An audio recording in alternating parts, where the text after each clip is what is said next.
Last we left our heroes, you'd managed to survive the encounter with the Beast of the Kell, and within its lair found treasures, the relic you risked your lives to retrieve, and creatures, people, lost and frozen in time by the Beast's power.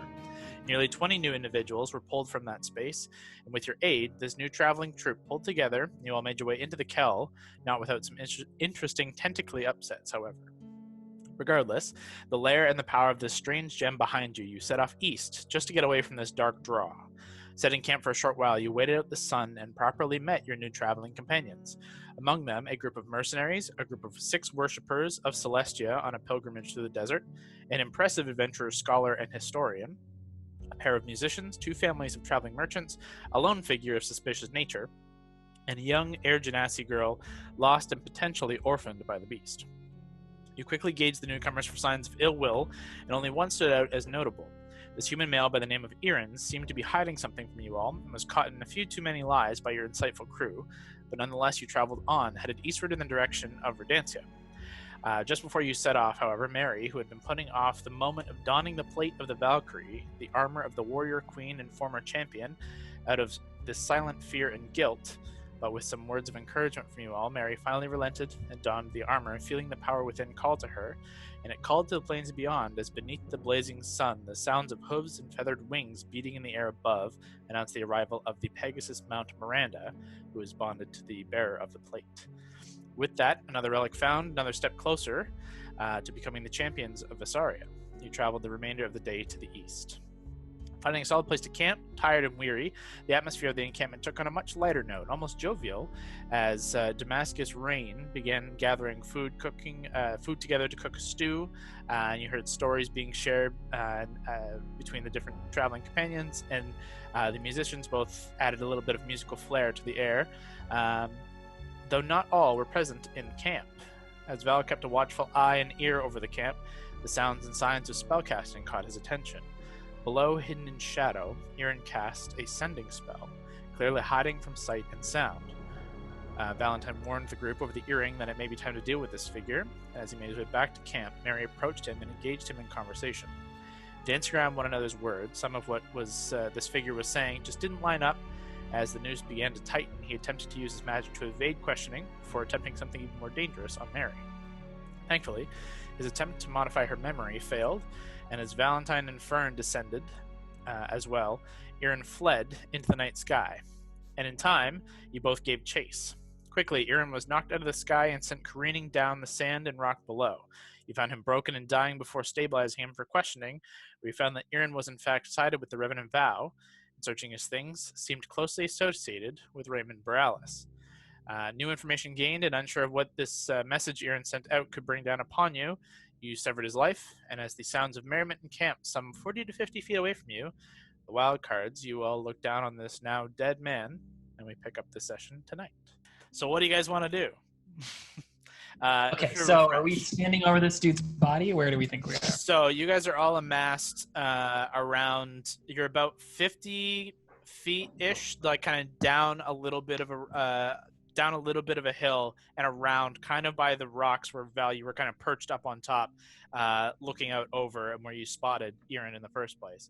So you're not in direct line of sight of the camp, but you're not exactly far away. You can hear the sounds of like the camp, people like kind of chatting kind of off in the distance, and some faint music and laughter and stuff. It seems like a jovial atmosphere. But yeah, you look down and you guys are about 50-ish feet away. Kind of, I'm going to say, semicircle around this now dead man. This is like, we haven't even slept yet since the attack, right? Like the assault? Not long rest, no. You guys have gone through several shorts, so I think everyone is kind of like, no, you and Mary took some hits in Irin kind of fucking you up, but like, you know, you're not dying by any stretch. Everyone else should be very tired. Yes. Yeah, you guys are like, you need sleep. You are on the verge of exhaustion, but like you're edging towards sleep. Like the camp is set, and it is almost night, like deep nighttime. Well, I think we're done with this guy. I mean, he's dead. Why don't we just tuck him up to the side here, come back to camp, tell people what happened. What are you going to tell them? That this guy is a traitor. He's part of the Revenant Vow, and that he was sending a message to an evil wizard who's trying to unleash hell on Earth. A lot of these people have been away for a while. They won't know what that means, but in all honesty, I don't see the downside of explaining all that to them. Yeah. Tell And them. You have good vibes from everybody else? You know what? I was actually thinking about that. So have we? I don't think we've talked to. I wrote this down in my book. I don't think we talked to the family with a son. Or the twin mercenaries. Did we talk to yeah. them? We've in passing, nothing serious.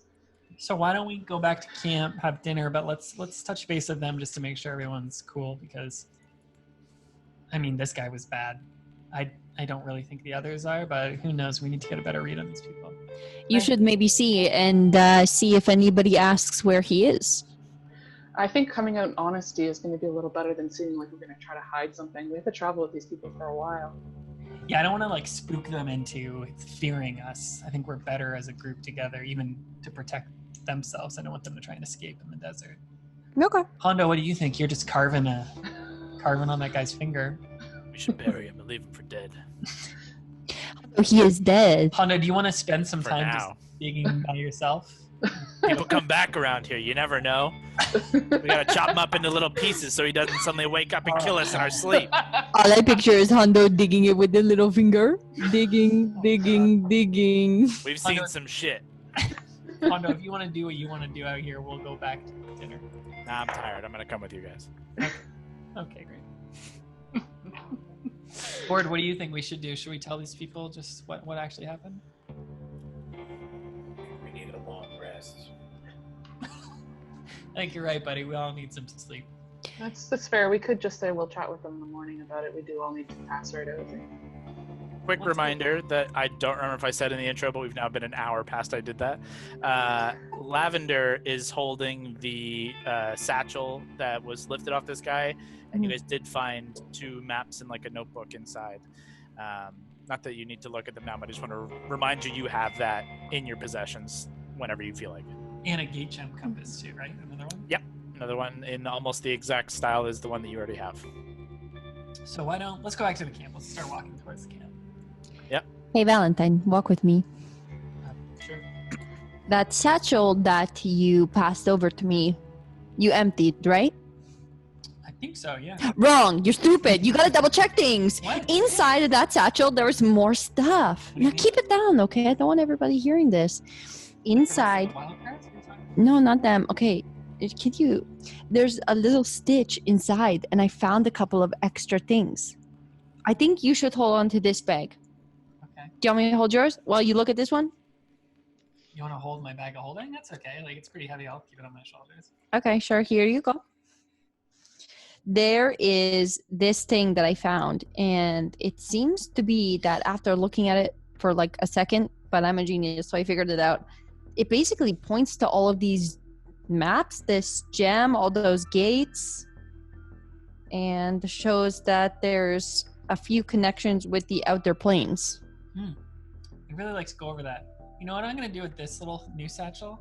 I'm going to tidy up in here. I'm going to put the explosive vials in this bag, and then I'm going to put this bag in the first pocket on the left of my bag of holding. Little zipper. That way it's all nice and tidy and done together. Do you have you're like obsessive about this bag? This is a great bag. You really keep it really organized in there. Gord and I have matching bags. It was one of our first best friend gifts. Oh my god. I love Gord. Okay, so you're gonna take the bag that I now own and put it in your bag? Is that what you're saying to me? Yeah, like if you ever want it, I can just hand it back to you. But I think I'll hold it. I think I'll hold my bag. all right, well, I'll just take out these explosive vials then. Okay. There's your bag back. Thank you. Yeah, let's go tell these people at dinner. I think that's great, though. We should check that out later. I just don't want to spook these people by being gone too long. Maybe this could help us decide where we go next. Yeah, I think that's a good idea. You guys, within a very short amount of time, return to the camp, and you see Damascus is kind of scooping out, ladling out from this small pot a kind of makeshift stew, but it smells a little like spicy and sweet. It smells good. It's kind of lifting around the camp, and everyone is just kind of like having the relatively small portions. There's not a lot, but it's fresh and it's warm and better than just your standard rations that people have been eating. And you can see everyone is kind of in bright spirits.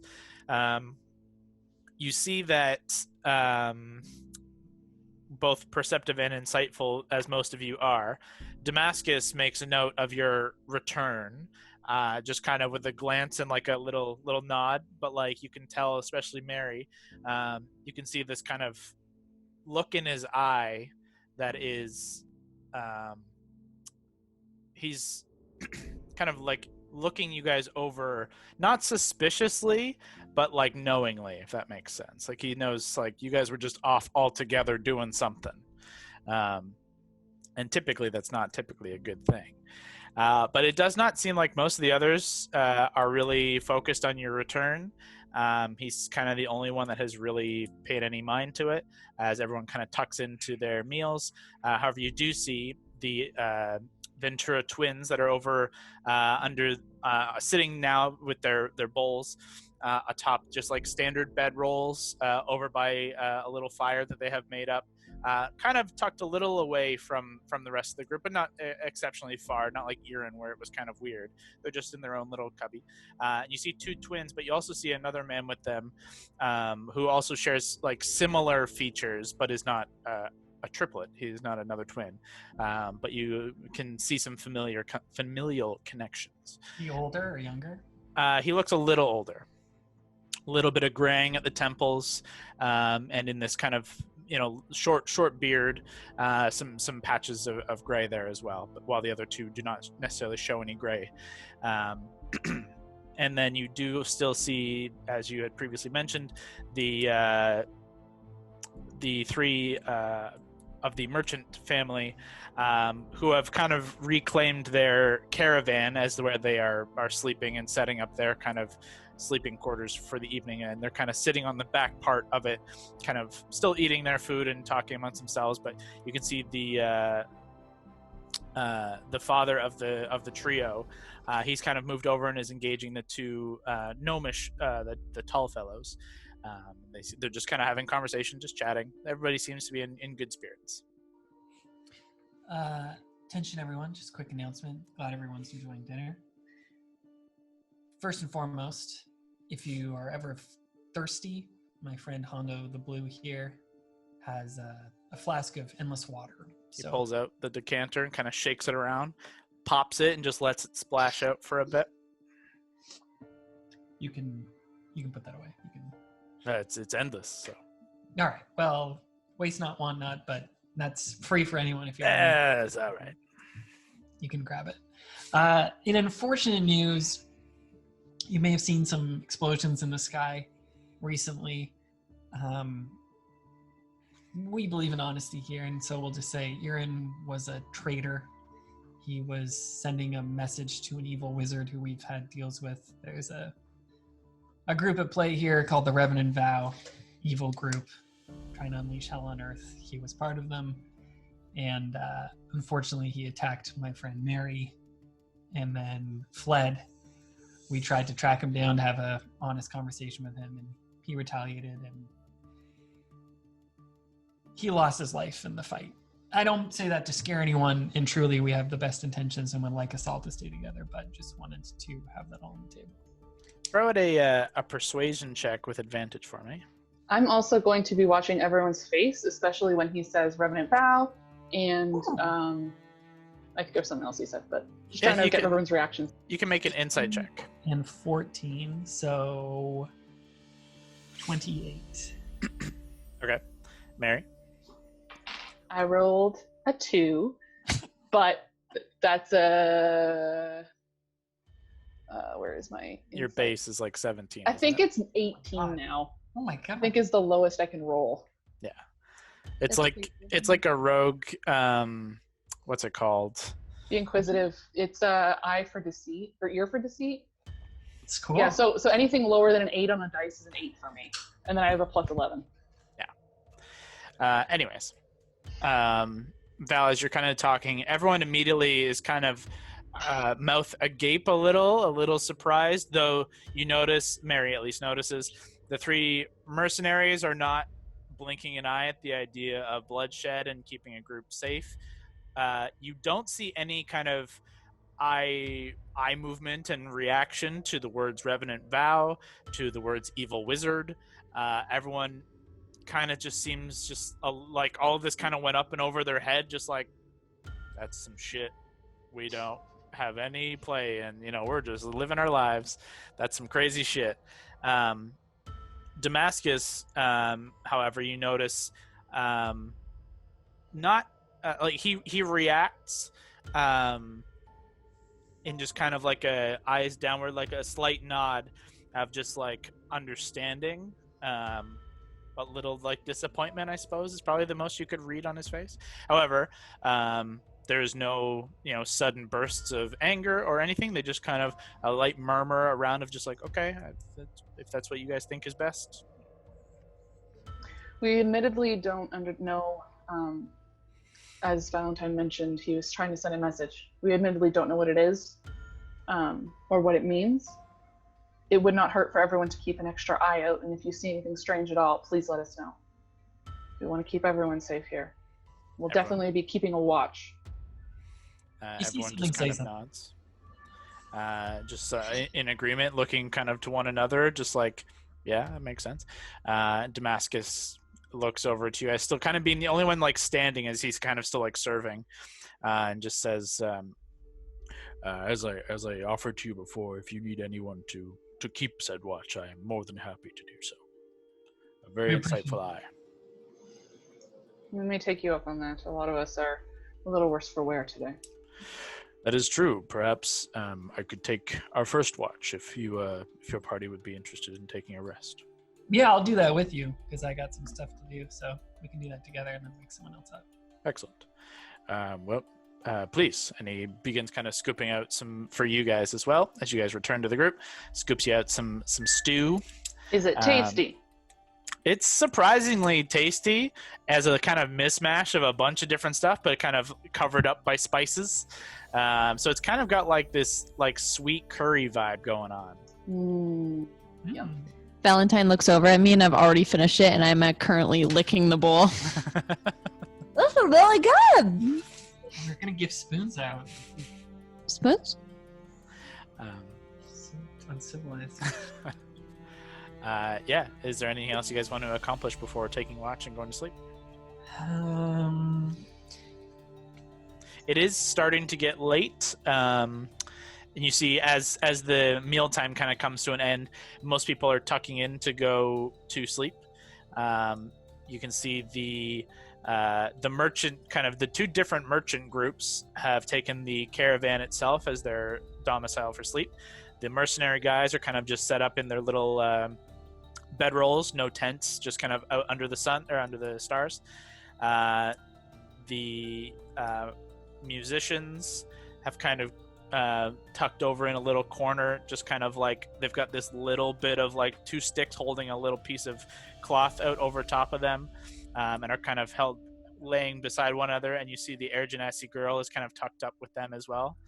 Let's see if I'm forgetting anybody. And then Damascus is still just kind of waiting. So maybe to take position. Do you want to talk to the mercenaries with me? Yeah, sure. So we can walk over to the mercenaries. Sure. They're just beginning to set up their, like, getting ready for bed, making sure the fire is stoked. But you see the three of them. The older of the three kind of stands as you approach. It says, "We haven't had a chance to talk. I'm glad you guys are taking a moment here. We appreciate you and everything you guys have done.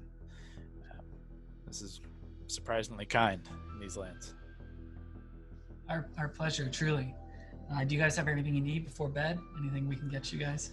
Yeah, I mean, we got lucky as you can get lucky in a place and in an encounter like that. We're used to traveling these lands, and we have packs with us that were, I guess some of the people have said we were frozen or like trapped. I don't know how this works exactly. It's a little over my pay grade. What year do you think it is? 1248? Is it not? Do you remember 1248? It's 12:48. Do you remember 1248? Thank you, Valentine. Here, last remember, just to be honest, like you say, we believe in the same. We believe truth and honesty works and goes a long way. We actually, I don't recognize you, pointing at Lavender, and the twins kind of stand up, and one of them says, "Yeah, we don't recognize the purple lady, but fancy guy, you're familiar." He kind of looks past you and points at Mary. He says, like, we actually talked to her a couple of weeks back at the Firefly. You guys kind of stand out. We kind of, we don't take offense to you not recognizing us or remembering us, but it's hard not to notice when a cat and a fish guy are walking around, and you guys are all wearing real fancy clothes. But we, in all honesty, we were just kind of trying to find a way to make some cash, and we were paying customers, willing to need bodyguards to get us around through the get them around through the desert, pardon me. And they wanted us to take them over the Adversil. Unfortunately, we didn't find so much cash there. A lot of pain and death, unfortunately. But we tried making our way through the desert, and again, pain and death. So you were not frozen for a very long time. Apparently not, thankfully. Have you been talking to anybody else in the camp? A lot of you have been chatting. Have you heard of anyone who has been frozen for a very long time? Yeah, I mean, we kind of had a little chat. We do kind of keep to ourselves in groups like this. Just, no offense to anybody, but we like I say, we faced a lot of hardship recently, and we're kind of trying to keep to our own, watch our own backs, as it were. But we have talked to people. Everyone here does seem really nice. The big guy there said he was in the, in the stuff for a couple of years. The two musicians, they've been there for a while. The couple out of Verdantia, they said they've been in there a bit. Those gnomes, they said they're from the same time as us. Those guys aren't here anymore, are they? The cloaked people, whoever they were. The followers of Astra, yeah. Oh yeah, sure. They might have been there for a while. They didn't really talk to anybody, but someone said that they were in there for a bit. That's fine. And then, do you say those people from Vedancia, that family with the kid? Yeah. They. Oh well, hey, small world, I guess. But yeah, I mean, it doesn't seem like we were only in there for I don't know what month it is necessarily, but only a couple of weeks, I think. Yeah. Feel rude asking this so late in the game. We didn't catch your names. I'm Valentine, Amadeus, Maximilian, Samson, Francis, Wild. And I only have her first name. You have a last name? You can just call me Lavender. She extends her arm. They go through and shake hands with each of you and introduce themselves as Garth, West, and Pierce Ventura. Sick. Garth and West are the two twins, Pierce being the older. And Pierce is the older? Pierce is the older, who first spoke, has the kind of gray temples and peppered beard. But you older can see brother, father? Do we get a vibe? Or more brother vibe, given just like they're pretty close in age. Like he's maybe 5 to 10 years older, like not father. But you can see the two younger. They're a little squatter but sturdy. They're shorter. They're like 5'6", 5'7", but they're very muscly and strong. Those squat. And the taller, older one he's got this cleft chin, furrowed brow, and scraggly kind of brown hair flecked with gray, as I said earlier. But was everyone you were taking through the Adversal Mountains, did they lose their lives? Yeah, unfortunately. That's not very good for business. They recount the story of their trek over the Adversal. They were hired by some people who wanted to. Hired by someone who wanted to get north, but they wanted to go as quickly as possible, so they wanted to push through the mountains, and just unfortunately were met by some significant Knoll presence, and they managed to get out. They explained they lost another of their family, one of their brothers, and unfortunately their customers, their paying customers, passed as well in the fight. So they are down on their luck when they take the next job to head through the desert, and unfortunately luck is not on their side in that case as well. So you can see they're kind of like, they're downtrodden and they're beaten down, and like definitely like not regretting, they're not thinking highly of themselves and their skill. They know that they're good in a fight, but it's the other stuff that they're struggling with. Listen, we're headed to Verdantia. I think I've got family there. We got connections there. It's a good place on the East Coast before we decide where we're going next. We'd be more than happy to have you guys tag along. It would be great to help protect these people. I have connections in Verdantia if you're looking for work. I can't promise any lead. Oh, of course, yeah. That's nice.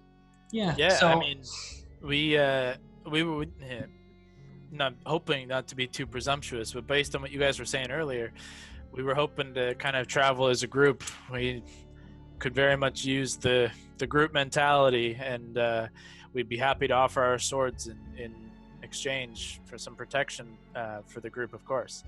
But if you have any leads on some work, we are in dire need. Perfect. Yeah, so why don't you stick with us? We'll even, if one of you wants to volunteer for second watch, we'll take one of our group, one of you guys. Yeah. The blue skin guy there, just sharpening his daggers, staring off into the sand. He loves to chat. He loves to swap stories, loves to help people. He loves to shadow box if you want to start training with him. He's great at it. Clothing optional for him. That's kind of a weird thing. It is kind of weird, yeah. But all right, But yeah, we'd be happy to have you aboard. Happy to have you come on over. And yeah, no promises, but I do know a lot of people. I got some influence in Verdantia, and I'd be happy to pass that along. See if we can get you guys back on the feet. Yeah, I mean, if we're happy to help out in any way, we we're relatively rested. We could do a watch tonight if you wanted. Perfect. Yeah, great. So I'm gonna take the first one with Damascus, and then we'll come by you guys. All right. Well, we'll get the first couple hours of sleep in just to get a little refreshed, and then you can you wake. They look kind of between ourselves, and then quickly do a boulder parchment shears, and Pierce loses, and he says, "Wake me up," and I'll take. Where do you go? I got you, Pierce. We'll talk soon. Sounds good. Make my way back over to the Wildcards. Sure. They were nice. Yeah, I really like looking at twins sometimes. It's like, which one's which? The guard, the west, the guard. Don't know. It's a strange thing to say. So guys, I'm going to take first watch with Damascus. Then if one of you wants to volunteer to take second watch with Pierce. And then we just need a third watch. Gord, you look pretty sleepy. You okay? I need to rest. All right, buddy. You know what? You don't even need to watch. You can just have a nice long rest. Maybe crack open that book. I've been meaning to get to that book. Maybe we can share it on the road. I just go shh and start petting Gord. I'll take the second watch after Gord falls asleep. Okay. I can take the third watch. My health's not too bad. Okay, great. All right. Well, why don't you guys get some shut eye, and I'll head over to Damascus to make sure everyone's settled in. Okay. Oh, by the way, that family is from Verdantia, so maybe in the morning we could chat to them, see if they have any news or how long they've been trapped there. Yep. You can see that they are tucking into bed in the caravan with the tall fellows. So in the morning would likely be best to catch them for a conversation. Keep a really strong eye out. We don't know if we have people on our ass as early as now. I mean, if you got a message to Raymond, who knows? I mean, maybe if shit goes sideways, we can handle ourselves, but maybe we can rely on those three to help keep everyone else safe. Try to draw fire to us.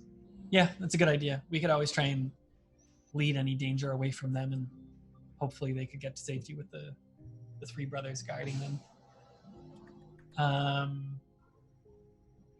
I'll also have Fern flying around too. We can just see all night. Fern can let us know, do like a wider perimeter. Not a bad idea. All All right, let's get the fuck to sleep. Okay.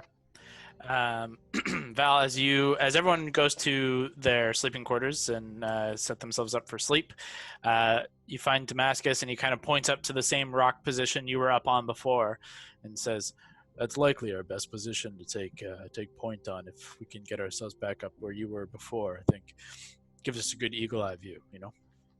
Yeah, that sounds great. Okay. Do you want? Let's head up there. Sounds good. And he Before- just begins like climbing, like mountain climbing up the wall. Before, like, as soon as they leave, before my long rest, I just cast my last 3rd level of invisibility. Okay. And I see them leaving. Throw a wild magic surge. Oh fuck! Give me a 1. Was it really? Yeah! It happened. Oh shit! Hell yeah! Hang on, I was not prepared. It was the one time where I was like, okay, no, like, let's get over this. Let me get the percentile dice. Okay. Oh shit! Yeah. Roll Oh my god. I gotta pull it up. Roll Oh. your This could be How many- real bad or real many- good or real nothing. Take a pic of it. Oh shit! That's amazing. Hell yeah. Okay, I got it. Hell yeah. Oh my god, I hope I don't turn into a different race. Now there's I one. hope I can taste. There's one you where you explode a fireball. That's real bad. Yeah. There's some real. Can I damage at least in choose the this. direction? Oh my think- god. Okay, so yeah, roll your percentile dice. Oh. Okay, wait. Which one This is was the one. which one is which? Which one is which? Okay. Which is the first number? The light one is the first one, the dark one is the second one. Okay. So 9. It's our lucky number. Just straight 9. 0 on the first one, 9 on the second. 0, 9. that's Oh my crazy. God, That's I'm our lucky literally, number. like, shaking. Ah. Okay. Oh no. Okay, hold on. I gotta think of how to work this one. Should I say what I was gonna do? Or are we just not? Yeah, so okay, you cast invisibility on yourself Mhm. from as they head up onto this rock like surface. Yeah. And to everyone else, I'm like, I'm just gonna go to the bathroom. And So then you it's begin like, to slip off kind of the way where you guys were with Erin before? Yeah. Okay. Roll a no. Roll a d4. Oh my god, what's gonna happen? 3. Okay. Oh shit. Okay. Okay. As you summon the magic on yourself and you feel your form begin to shimmer, there's a second spell being cast simultaneously. And as you feel your form go invisible from your hand, as you finish casting the spell, you feel like the elongation of the ends of your fingers become these long crystal spikes in the same way your magic missiles create, and you fire off a magic missile, and all 5 or all 8 as a 5th level magic missile pierces into Damascus's back as he's climbing the rock face. I need you to roll, I believe, I need 8d4 plus 8. No, I feel so bad. 8d4. 8d4 plus 8. Okay, let's start rolling these. Don't worry, we can heal him. We can heal him. You just have to explain it. So 8d4. Ah, shit. These ones. Just tell him you sneezed or something. Roll these 8 times. 3. Ooh. Oof. Okay, God, so why does that have to be so high? So that was 6. 12. Yep. 12 for the first one.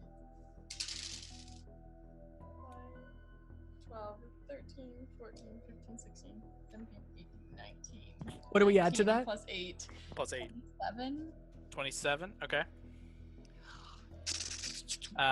Val, you watch as as you are. So, anyways, I presumably- wanted to ask you while we're walking. He's climbing the side of the mountain, like he's like mountain climbing it up. And you watch as you begin to kind of either make your way around or call Fern over.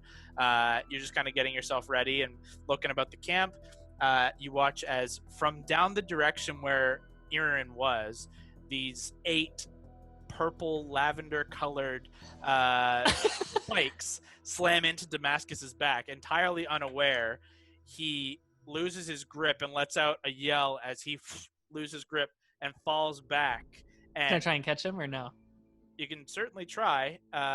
Rush over and give me a strength check. He is a large rock man. Yeah, This is I'm gonna not, hurt you more than help him.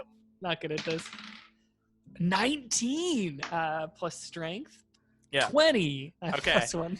You rush under and you manage to get under him. However, you take the 7 points of bludgeoning damage Ooh. from the fall as you get underneath him and boom! It's like a boulder slams into your chest. Your breath is knocked out of you. You are choking and as he kind of swirls up and you see he draws from his back this scimitar. He says, "Ignis!" And this scimitar ignites with flame as he summons some energy in his other hand, ready for a fight. Man, this guy's cool as fuck. And he looks down to you and doesn't see a combatant around and says, "Whoever your Irin friend must have called, they're here. Prepare yourself." Okay. And he fires off an eldritch blast in the direction of where Lavender was, but disadvantage because you're invisible. I'm not there anymore. I'm going to say in the surprise of Wild Magic Surge happening, I ran away. you froze as you watched this happen. You're still invisible. So he's still invisible. You still have the benefits of being invisible. However, I still rolled pretty high. So that's a 29. Hit with disadvantage? Yeah. Oh, fuck, you hit her. It was not a natural 20, so that was cool. That's great. The other one is going to be only a 14. Doesn't it? The last one is a 13. So only one hits, dealing 9 points force damage. And I need you to make a Constitution saving throw. It's probably better if you fail this, to be honest. 16. You succeed. And he just turns to you, Valentine, and says, "What do we do?" Oh, God. You tell me, do I have any idea what this was? I don't know if I've ever seen it before. I've seen her magic missiles. This is a magic missile cast by the same person and flavored in the same way by my description. If you want to make an intelligence check. Can I roll it with disadvantage? Sure. Voluntary disadvantage. You can just 'cause I mean, choose to fail. well, Like- let's see. Why? Yeah, I didn't get it. I got a 4. You're just completely blindsided. As Lavender, you can do whatever you want to do right now. I go, oh fuck, oh shit, oh my god, I don't know what the heck happened there. Lavender, get it together, okay, get it together. Oh my god, you're invisible. Oh my god, stop talking. You need to stop talking. People are gonna find you out. Okay. I'll click on Heartbreaker. And then so I just kind of scurry off and noticeably like realizing I'm in sand and like nervous about the fact that I'm invisible in sand and my footprints are there. So I go as lightly as possible. And I just kind of curl up very close to Gord, but like not next to Gord. So I can be like, I was here the whole time, putting him to sleep. I fell asleep too. I would like you to make a stealth check with advantage, Okay. while Valentine and Damascus make perception checks at disadvantage. Oh, natural one. Killing it tonight. Natural one for me. Fuck, you got a natural I got a nat 20. 20, but disadvantage. I got a nat 18. Damn. Plus my perception. That's 31. Holy fuck. Lav's stealth? I got 19. That's pretty Just straight good. 19? Yeah. But Valentine, as Damascus is he begins walking down alongside the rock face down towards where Irin has been, I guess, left, with his flaming scimitar out front of him, and you can see energy kind of coalescing in his offhand as he's preparing for another strike. He's looking, but you see him just kind of continue walking and not see anything. As you, with Heartbreaker out, begin to follow, there's just a faint shifting and crunch of sand about 10 feet to your left, and you do see a very light, faint footprint trail that is like tiptoeing comedically back towards camp. That's what, but you do see there is a very, very faint light footprint heading back towards camp. I'm just gonna look at that, and I'm gonna cast Hold Person on it. Wait, let me see if I can. Let me see if I can. Don't tell me. I have no idea who you are. You could be a bad guy. Oh, no. Yeah, I'm gonna cast Hold Person on it. Okay. Wisdom save, I believe.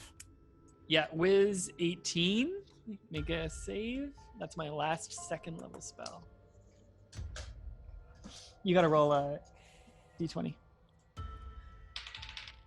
Ooh, I think she passed. Oh, Plus what? Oh, you did. Wisdom That's save. wisdom. And so mine's 18, so she hit it. Oh. That's a success. Oh, So I go. No effect. You just continue walking. I thought I saw someone. Damascus, are you okay? Do you need any healing? I can heal you right now. I'm not doing so bad, but I'm honestly just very confused. Typically, you don't get shot once and no follow-up. There's no follow-up. I'm gonna go on my little earring. Are any of the wild cards awake right now? That's what I say. It's only been a few minutes. You guys are still in the early stages of getting to Like sleep. halfway out of your armor. Yeah, Like, but you would all hear this unless you wanted to be asleep in like within a minute or two. Damascus just got pegged. You might have heard that explosion. Damascus just got hit by a bunch of like purple energy crystalline magic missiles. Just everyone okay? Everyone on alert right now? Lavender, throw another stealth check with advantage.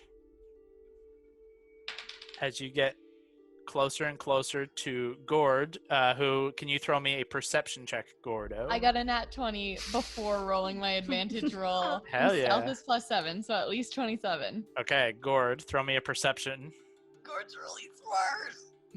Gord could hear this. 18 on the dice or 18 total? 18 total. Okay.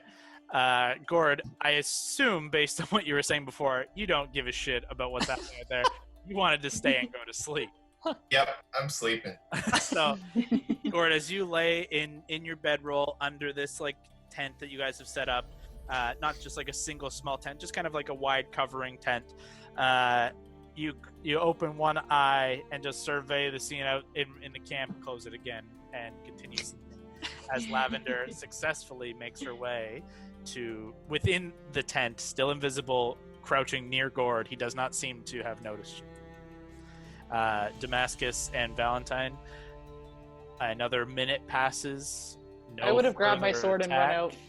Mary, as you burst out, you even, there's no point in making a perception check. No. There's nothing happening. A minute, 2 minutes, 3 minutes pass, and Damascus just like is scratching the top of his head and kind of feeling his back where these like faint little crystal shards are sticking out, and he kind of flicks like little bits out, and he's kind of looking at it, and he kind of crushes it between his fingers.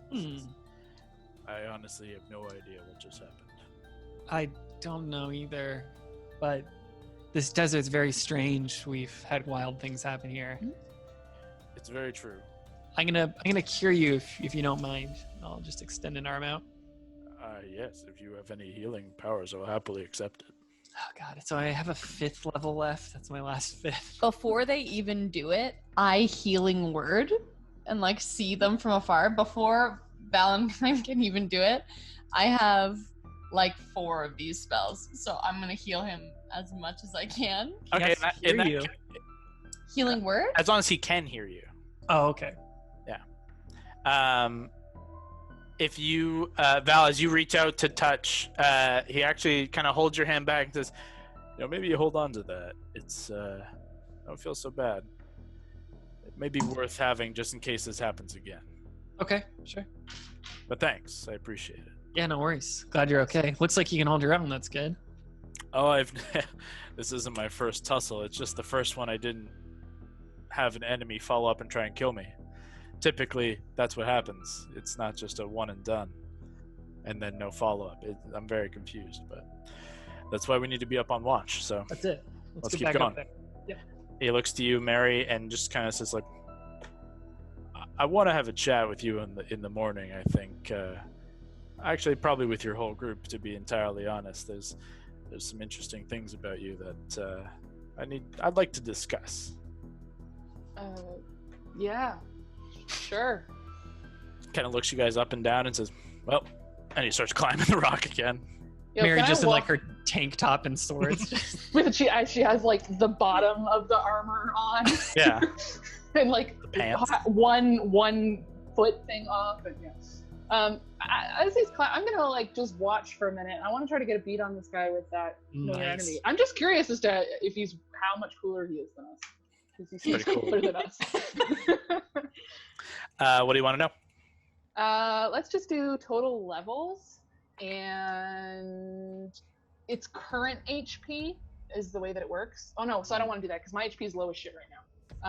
You just got hit by a level 5 magic missile, but that I was know, healed but- up a bunch by Lavender, so I'm just Yeah, gonna I'm really low back. for me, so Yeah. I'm not gonna bother with that. Let's just do oh shit, what are the options again? Sorry, I thought I was gonna do HP. I think it's but con oh, strength. yeah, let's do AC. Well, you're not wearing armor, so Oh shit, you're right. Fuck, okay, let's just do con. total levels are higher, and con, Yeah, my con is it's not great. It's only 16. his is lower. Okay, so this guy is definitely cooler than us. All right. After awkwardly standing outside and kind of watching him climb a mountain for a little bit, I'll go Yep. back to bed. He's pretty hot too. He's a smoke show. He's pretty attractive. He's made All of right. granite. Valentine and Damascus take position atop the kind of like one of those red rock like mesas, and there's a good position to kind of sit up top there. No firelight or anything like that, and he just kind of takes a knee and perches almost like a gargoyle watching over the desert and over the camp. Val, if you want to make a perception check at advantage, he gives you advantage. That 1 and a 5. Wow. So 18. Still pretty good.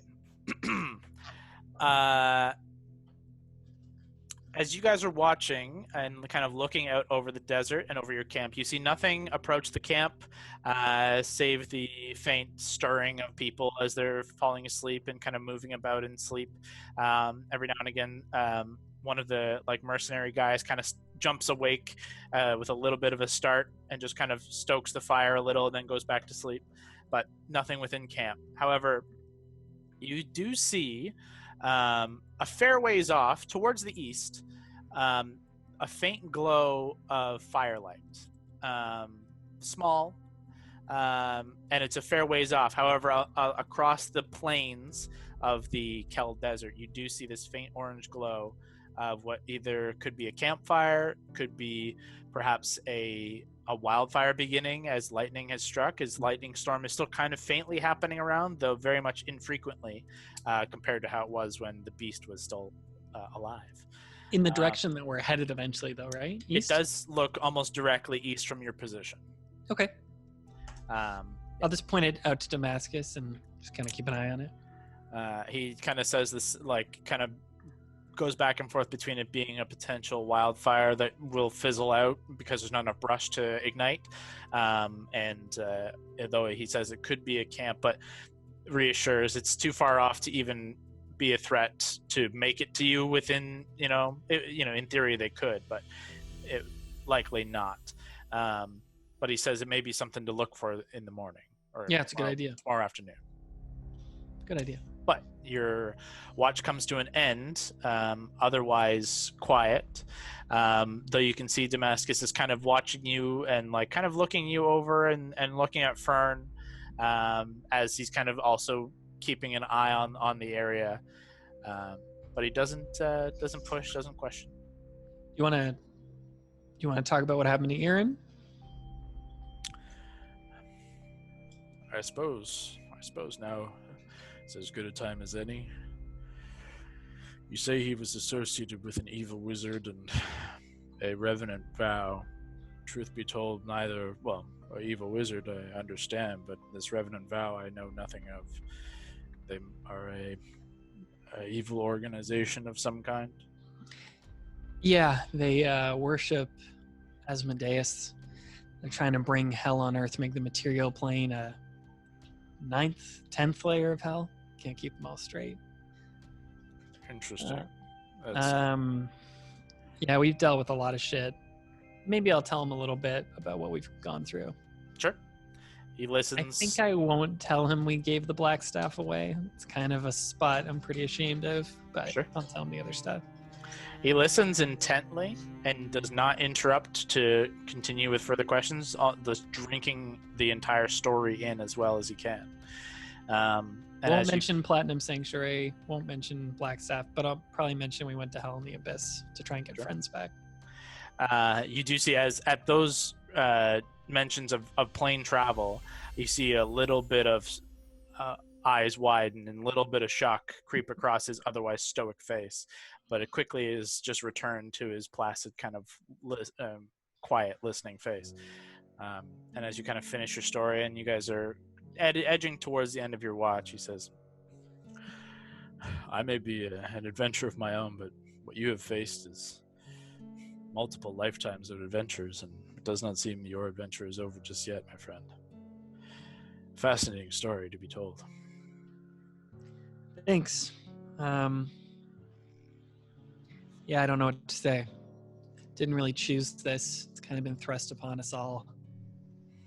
I look at these 5. The blue guy, the cat, the quiet one, the loud one, the small one.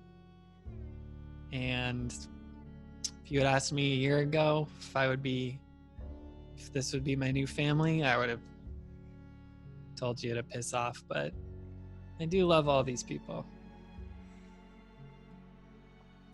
It's interesting how fate, destiny, whatever it is you believe, plays into these things. I've always been somewhat of a lone wolf of my own. Anytime I have been within a group such as you describe, I never did find that connection, the found family. They were always acquaintances and means to an end.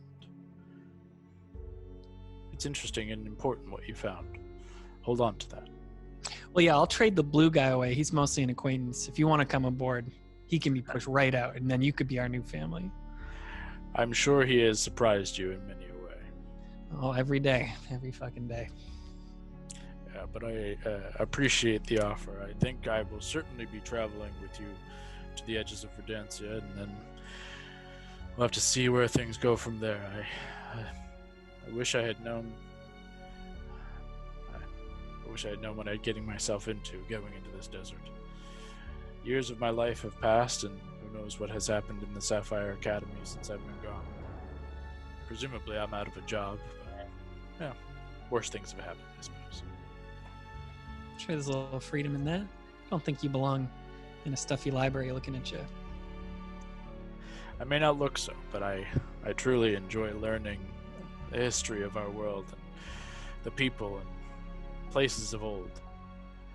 But I'm not quite the scholar my title may pertain to be. I spent a lot of time in the field, surely. Well, should we wake up the next watch? I feel like we've done a good amount here. I think it's time. He stands, again, a very imposing figure, and puts his hand to his shoulder and says, Valentine, it was a pleasure meeting you. We have many adventures to have together. Winks and makes his way down the edge of the cliffside. I'll just look at Fern, be like, God, he's so cool. And then I'll give Fern a little nuzzle and I'll be like, do you mind staying awake for the rest of these, buddy? And if anything happens, wake us up. Gives a nod. A telepathic link of communication. And then I just put my nose to his nose and then I'll walk down Gives a little lick to your chin. I will peek in on Gord's tent. Is Lav there? Yes. Presumably, Lavender is curled up, just out of range of Gord, but close. I like look at them. Are you asleep? Are you pretending to be asleep? At this point, it's like several hours. By now, I've fallen asleep. I'll go over to Mary and just kind of like touch her foot. Mary.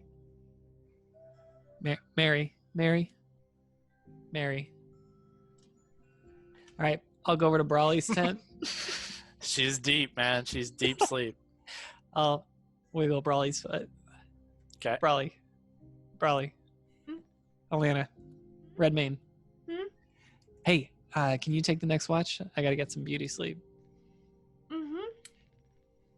You can wake up Pierce. He's the older one of those, the mercenary guys. He said he wanted to help. I feel like they need a win. It's mostly just like a moral thing. It's not really like anything. Oh, okay. Okay.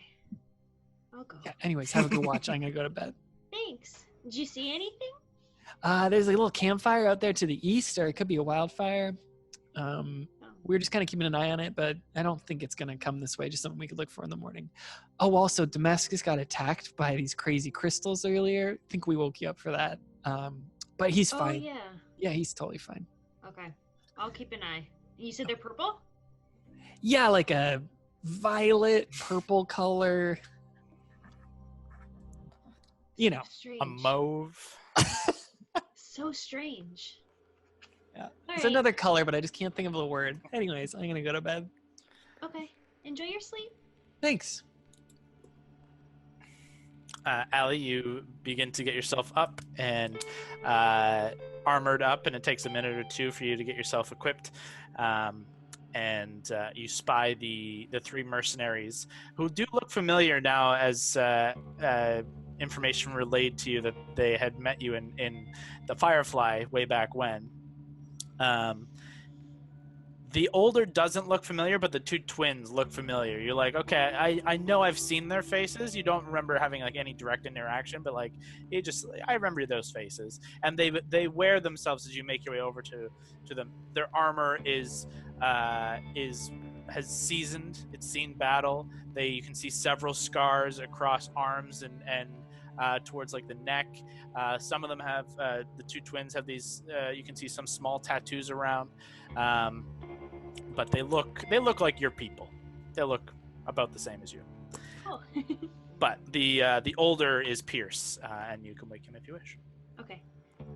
Hey, Pierre. Immediately, he kind of sits up. Hi. We're on watch then, yeah. Yeah. Let's go. All right. Pushes himself up, still already like kind of half in his armor. He kind of puts on some bracers and like a quick like shoulder pauldron, and you can see it's just kind of like makeshift like leathers, relatively well made. But he says, "I saw the other guys were up on that rock ledge there. Do you think we should do the same, or do you have a different idea?" Yeah, we can do that if you want. Sure. Do you have a way up there, or are we climbing? I guess we're climbing. I think that's All what right. they did. Let's do it. Make an athletics check. Okay. Yeah. Ooh, 15. 25. Yeah. You make your way up this cliffside very quickly, and he is a little step behind, but making good pace with you.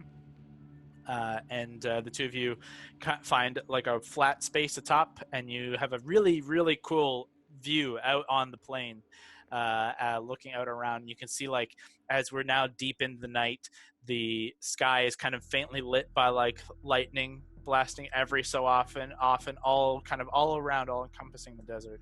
And you can see just faint outlines of the mountains, of the Adversal Mountains, and to the south you can see faint outlines of like the Twilight Mountains, and down towards Marrakesh, and you can just see over the Adversal Mountains the crest, the very faint tip. It's a very clear space of just the faint peak of the Frostfell Mountains of Hammerstock.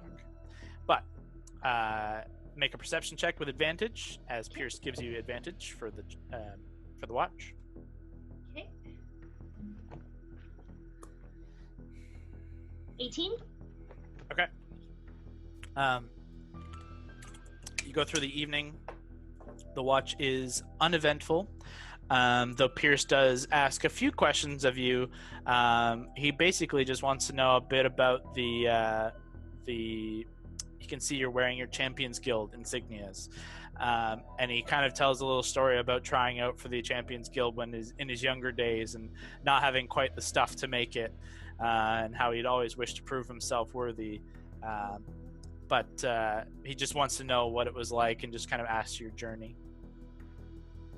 Yeah, it was crazy. I've been in the Champions Guild since forever, and then I had 2 friends with me. They were like my family, and lost one along the way, and then the other one just went his own way, and eventually I ended up with the Wildcards, and honestly, they became my new family. And long story short, I mean, I just discovered I have a new family, and they treat me like royalty. But these guys do it better. It's been great. That's amazing to hear. You know, I've only ever adventured and traveled with my brothers. It can be a bit of a pain in the ass to be surrounded by family who is actually family and by blood. You see all the things you love and also all the things you hate of yourself in them. But you can never count on anyone more than your family. So I'm sorry that you have lost one of yours, but I've gained more, and that's amazing. Yeah. As you guys are having this quiet moment, you hear echoing off of the rock a fair ways up, but it's difficult to place. These signs and sounds of howling and yipping. Sounds kind of like coyotes, but towards the tail end, a little hint of a laugh, and a cacophony of these howling yips and laughs kind of surrounds the eastern side of the plains ahead of you. Though it's very far off, you can hear it echoing off of the rock, and it's otherwise entirely silent. And for a moment, they fade, and the two of you stand tall atop this kind of rock mesa and look out to the east where you saw where you heard these sounds. And you can see Pierce kind of reaches down and grips the side of his mace and is just kind of holding it, not like in an aggressive stance, but just like for comfort of having it weapon in hand. And there's a long silence of a couple of minutes. And as you reach towards the end of your watch, you've got a little bit of time left, and that kind of tension fades a little bit. This blood-curdling scream carries over the plains. Just a single, hollow, horrified scream, followed by a significant uptick in howling, yipping, and laughter. And it's a fair ways off, but you can hear some creatures in the night tearing into something. Someone. Would I know it's like gnolls or anything like that? Throw me a history check, or no, a nature check. Sorry, nature check. No, probably not. No, 5. It's familiar, and it sounds more like more guttural, more like natural, less like a gnoll, like it's a humanoid, like half human, half like creature. It sounds more natural, like maybe a panther, something like that is more natural to these areas. But something is definitely killing something else. That's more what you intone. What specifically you're not 100%. Okay.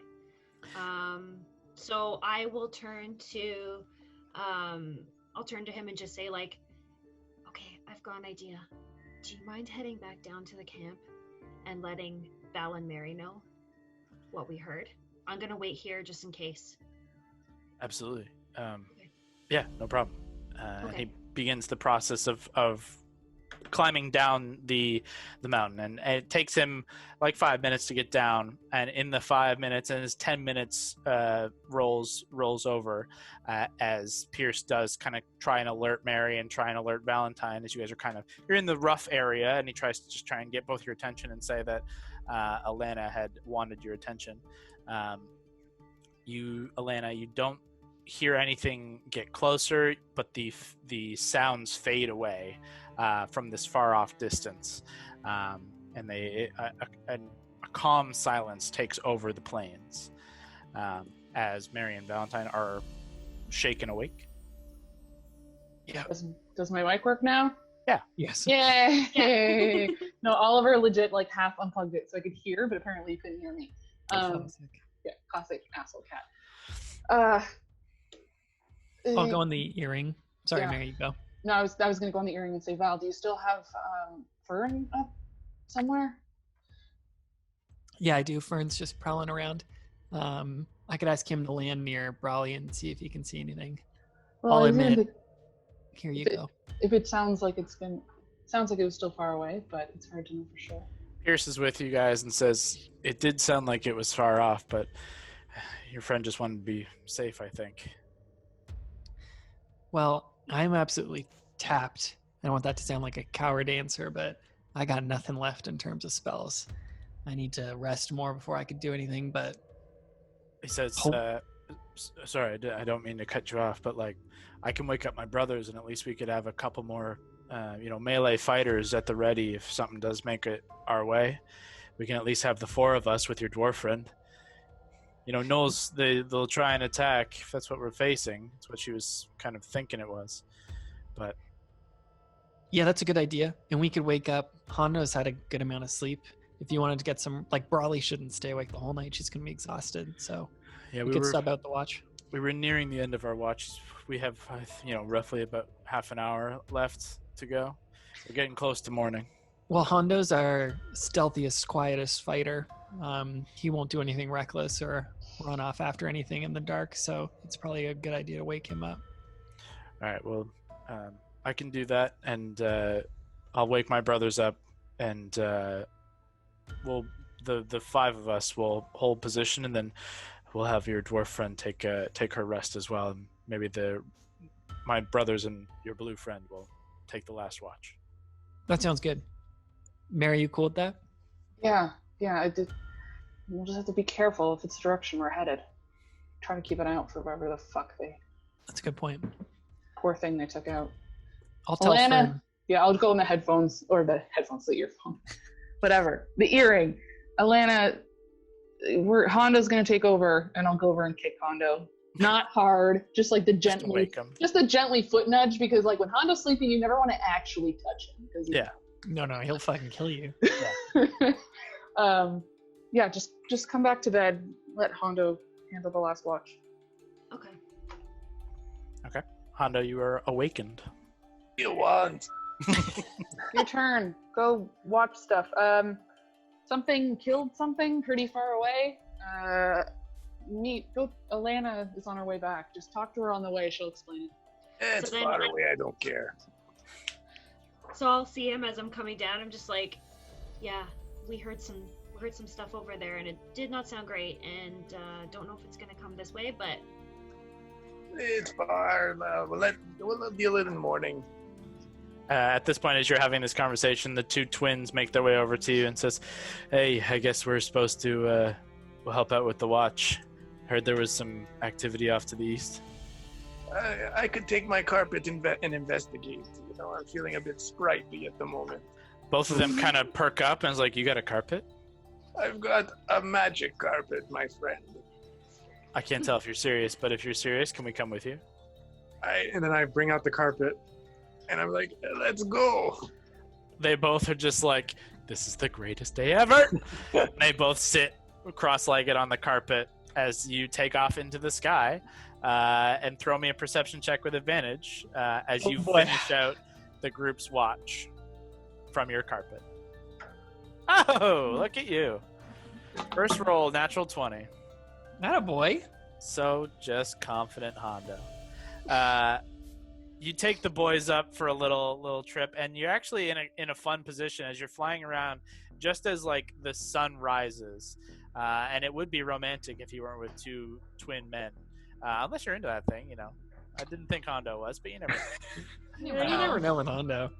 Never know. But I mean, he banged like a super old lady before. Yeah. You really never know with Hondo. That's pre-record for the listeners. You're lucky. But you make your kind of rounds around the space, not getting too far away from camp, as if something happens, you won't have backup. But you don't see any signs of anything approaching camp, anything attacking. As the sun rises, you do see a faint trail of smoke rising from the east, but probably with that perception, you wager about a half day's travel to the east. Oh. It's a fair ways off, where it's not gonna be around the corner.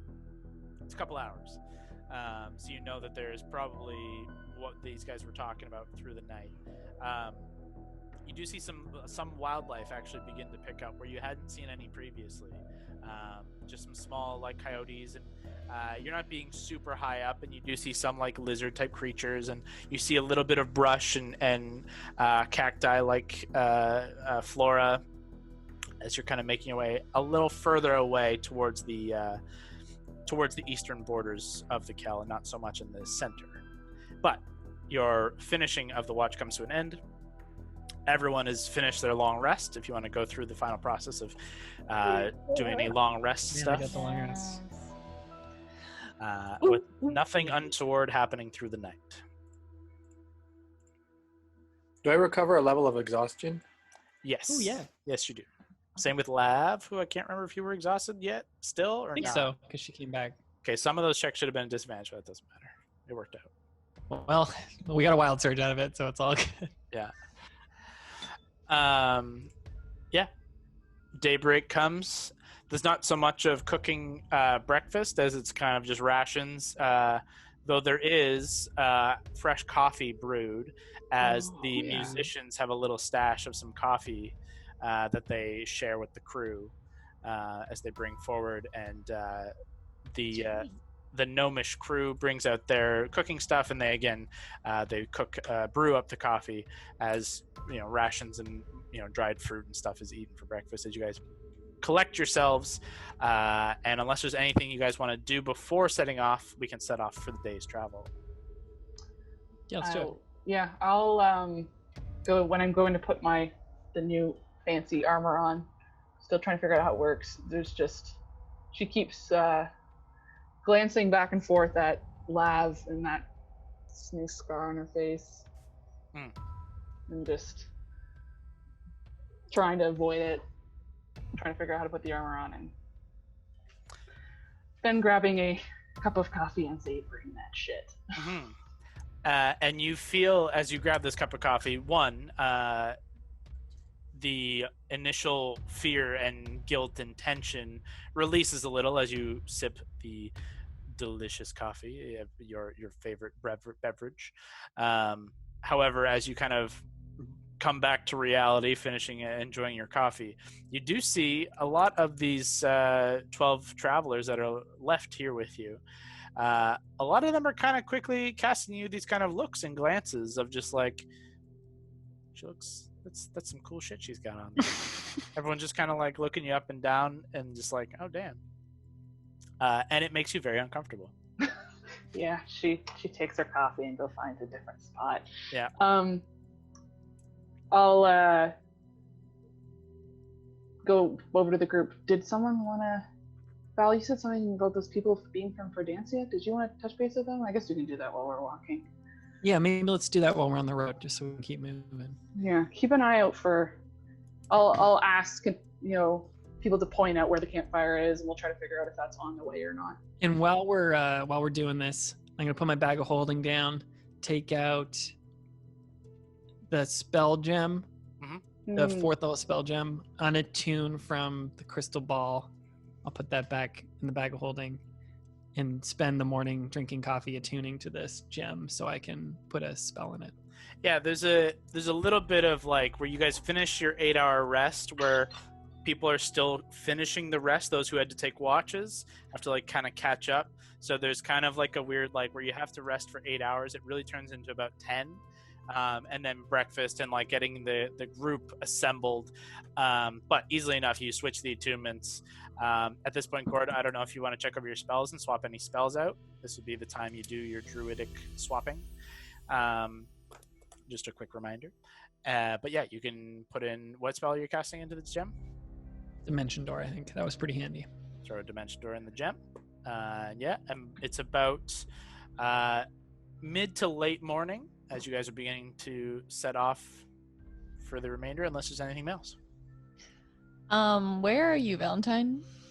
I would have sat with Fern, open my bag of holding just by the campfire, and I'd be like 10 paces away, sitting with Fern, concentrating on this spell gem, trying to attune to it and pour my magic into it.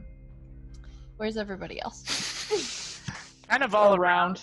Yeah, like Yeah. there's no specific spot. Hondo would technically be still like flying and keeping an eye. Gord, depending on if he's swapping spells, he would be focused and just kind of either in this weird trance world or like reading his book or something. Allie and Mary would kind of just be around unless you guys are doing something specific. Val, while you're focusing, it takes an hour to attune and unattune. So it's basically an hour that you have where Valentine is kind of not paying a super close attention. Okay, so Lavender kind of like saunters on over to the fire. She's got her coffee. She's pretending to like warm it on the fire. She sits down. She brings out her doodle book. She's doodling and looking around. And then she puts down the bag that she got from what's his face? Irin. And she starts like pulling the things out and like kind of sneaking close to Valentine's bag of holding. And then she's like, okay. And so she had grabbed like a little like piece of fruit or something like that from like breakfast. And so she slowly like slips that into his bag to like kind of balance out the weight of like taking one of those vials. And then she like slowly slips it out and then replaces it with that thing. And then she slowly puts the vial into her new bag and puts it into the area where that stitch was. Okay. And she uses mending to mend it shut. We have a couple of checks to get to that point. And then she leaves and everything's all good. So, rolling back, as you approach with your fruit towards the bag of holding, throw a sleight of hand check. Val, throw me a perception at disadvantage. And Mary and Allie, what are your passive perceptions, please? So you got 12. I got for perception. Sleight of hand. Oh, I got some. 22 for perception. Oh my god. Okay. My passive 16. That's a disadvantage? -10. Yeah. And what did you roll for sleight? I rolled 12. Okay. You can try and do your surge thing if you want. Oh yeah, I was thinking. But of it's up to doing- you, though. Well, Like, we'll it's- see what happens. I gotta see what other checks I got. Yeah, that's true. So, you manage to go through the bag, and you manage to take one of the, I guess, both of the vials. Just one. Just I the think you one need vial. 2. I think the deal was 2. No, it was just one. It was Oh, one. did you negotiate it down to 1? I negotiated it down to one. You take the vial, and you manage to swap back the fruit in its place. Val, as you're kind of focused in this, into the magic of both focusing in and attuning to an item, unattuning to another, and kind of thinking of magic and what magic you're going to place in it. Out of the corner of your eye, you see Lavender's just kind of edging towards your stuff. But you don't see what she's doing, but you see her near the bag of holding. Oh, shit. That's all you see. You just see her She's kind of make her way towards the bag of holding. Yeah, it doesn't really faze me. She's pretty weird. Yeah. Now I'd like Lavender. I'd like you to throw me a deception check. Based on Val, I'm going to have you throw an insight check at disadvantage. Okay. Ooh.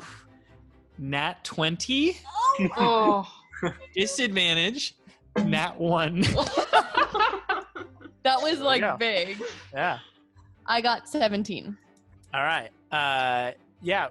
At this point, Val, like you see her kind of fucking around with your stuff, but yeah, she's being weird. But she's weird. So like, She's a weirdo. whatever, she's a weirdo. Just like, hopefully, she didn't just try and take something too important. But like, whatever. Did I see her go in it? You would have seen her kind of just like poking around at it, but you wouldn't have seen her actually like interact something. and like put her hand in, I'm holding this out. Like it was slight enough that she managed to hide what she was doing, but you saw her do something, but your insight kind of balanced it back to her like, she's probably not doing anything. Cool. Nothing too With me. suspicious there as you are focused on this other stuff. And Mary, as Lavender heads back to her initial position and is sitting back down in her with her bag and is kind of just now focused on this other side of what she was trying to do. You can see Lavender is a little proud of herself for something that you didn't see anything happen, but it can't be great. It's probably something that is suspicious. Trouble. It's probably not going to hurt anybody. Yeah. So just like trouble. you just see her like very proudly just like very proud of herself. That's all you see.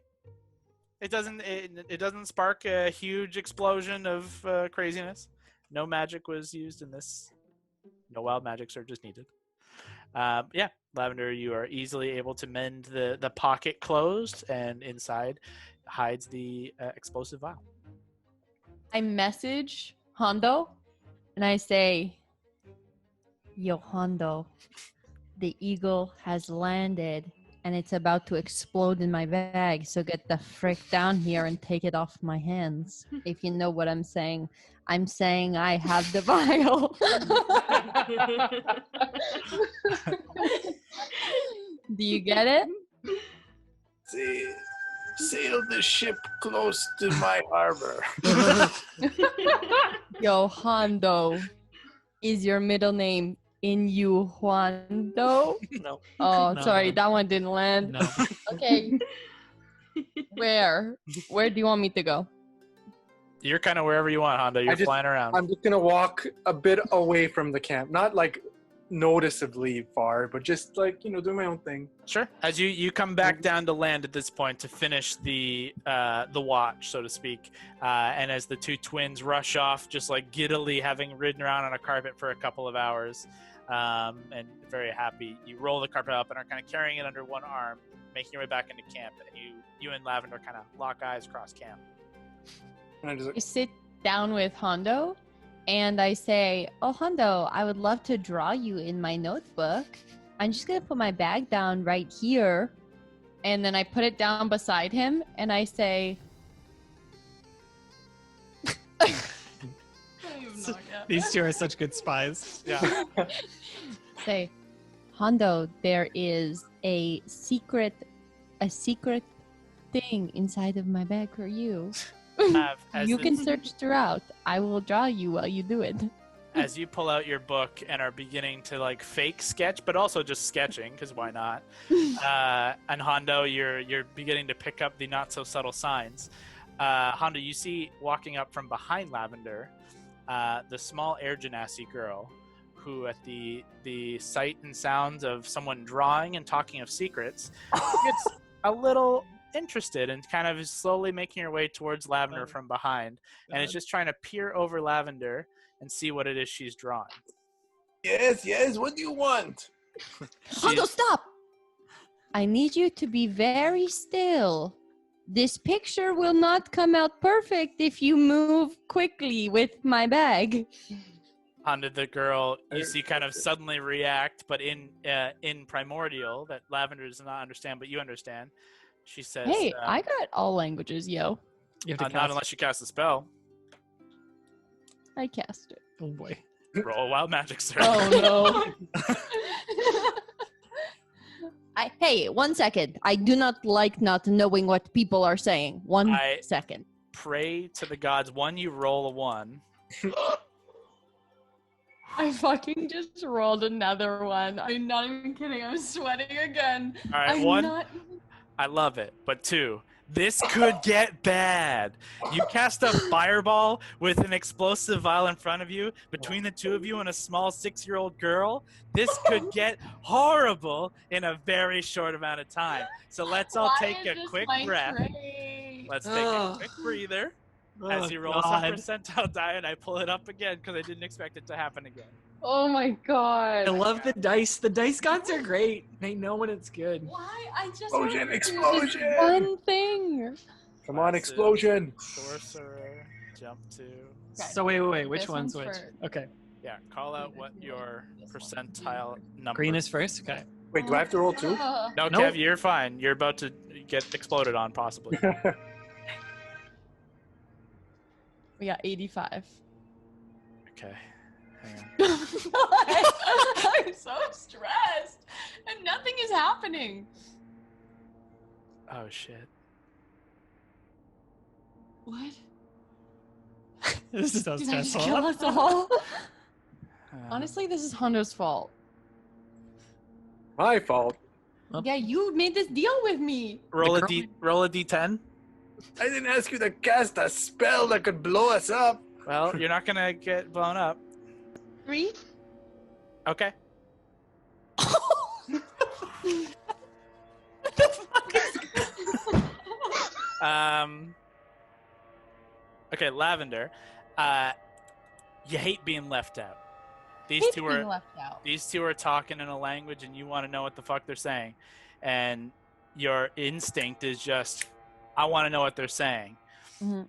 and that like kind of irritation takes on a weirdly powerful form within you, and that irritation where you're just, it's normally like flash and gone, it lingers and it takes hold, and as you cast the spell, that irritation shudders out in a subtle wave around 30 feet around you in all directions. It is a sudden blast of noise and shrieking in everyone's minds within 30 feet, which is quite a bit of actually everybody. Everyone takes 3 points of necrotic damage. That's okay. Your full health, you would have regained all of that as health to you, but you're full health. And you can understand the language of this young girl who falls to her knees and is kind of weeping and like in incredible pain and just sprints away from you, like shrieking. And you understand that she is shrieking and scared and in pain because you hear her language now. I say, "Oh fuck," and I heal. I healing word her immediately. Okay. Level 1, because I only got 3 Yeah. points. So just cast that. Okay, whatever it is, she'll be healed fully from that. She gets 7 back.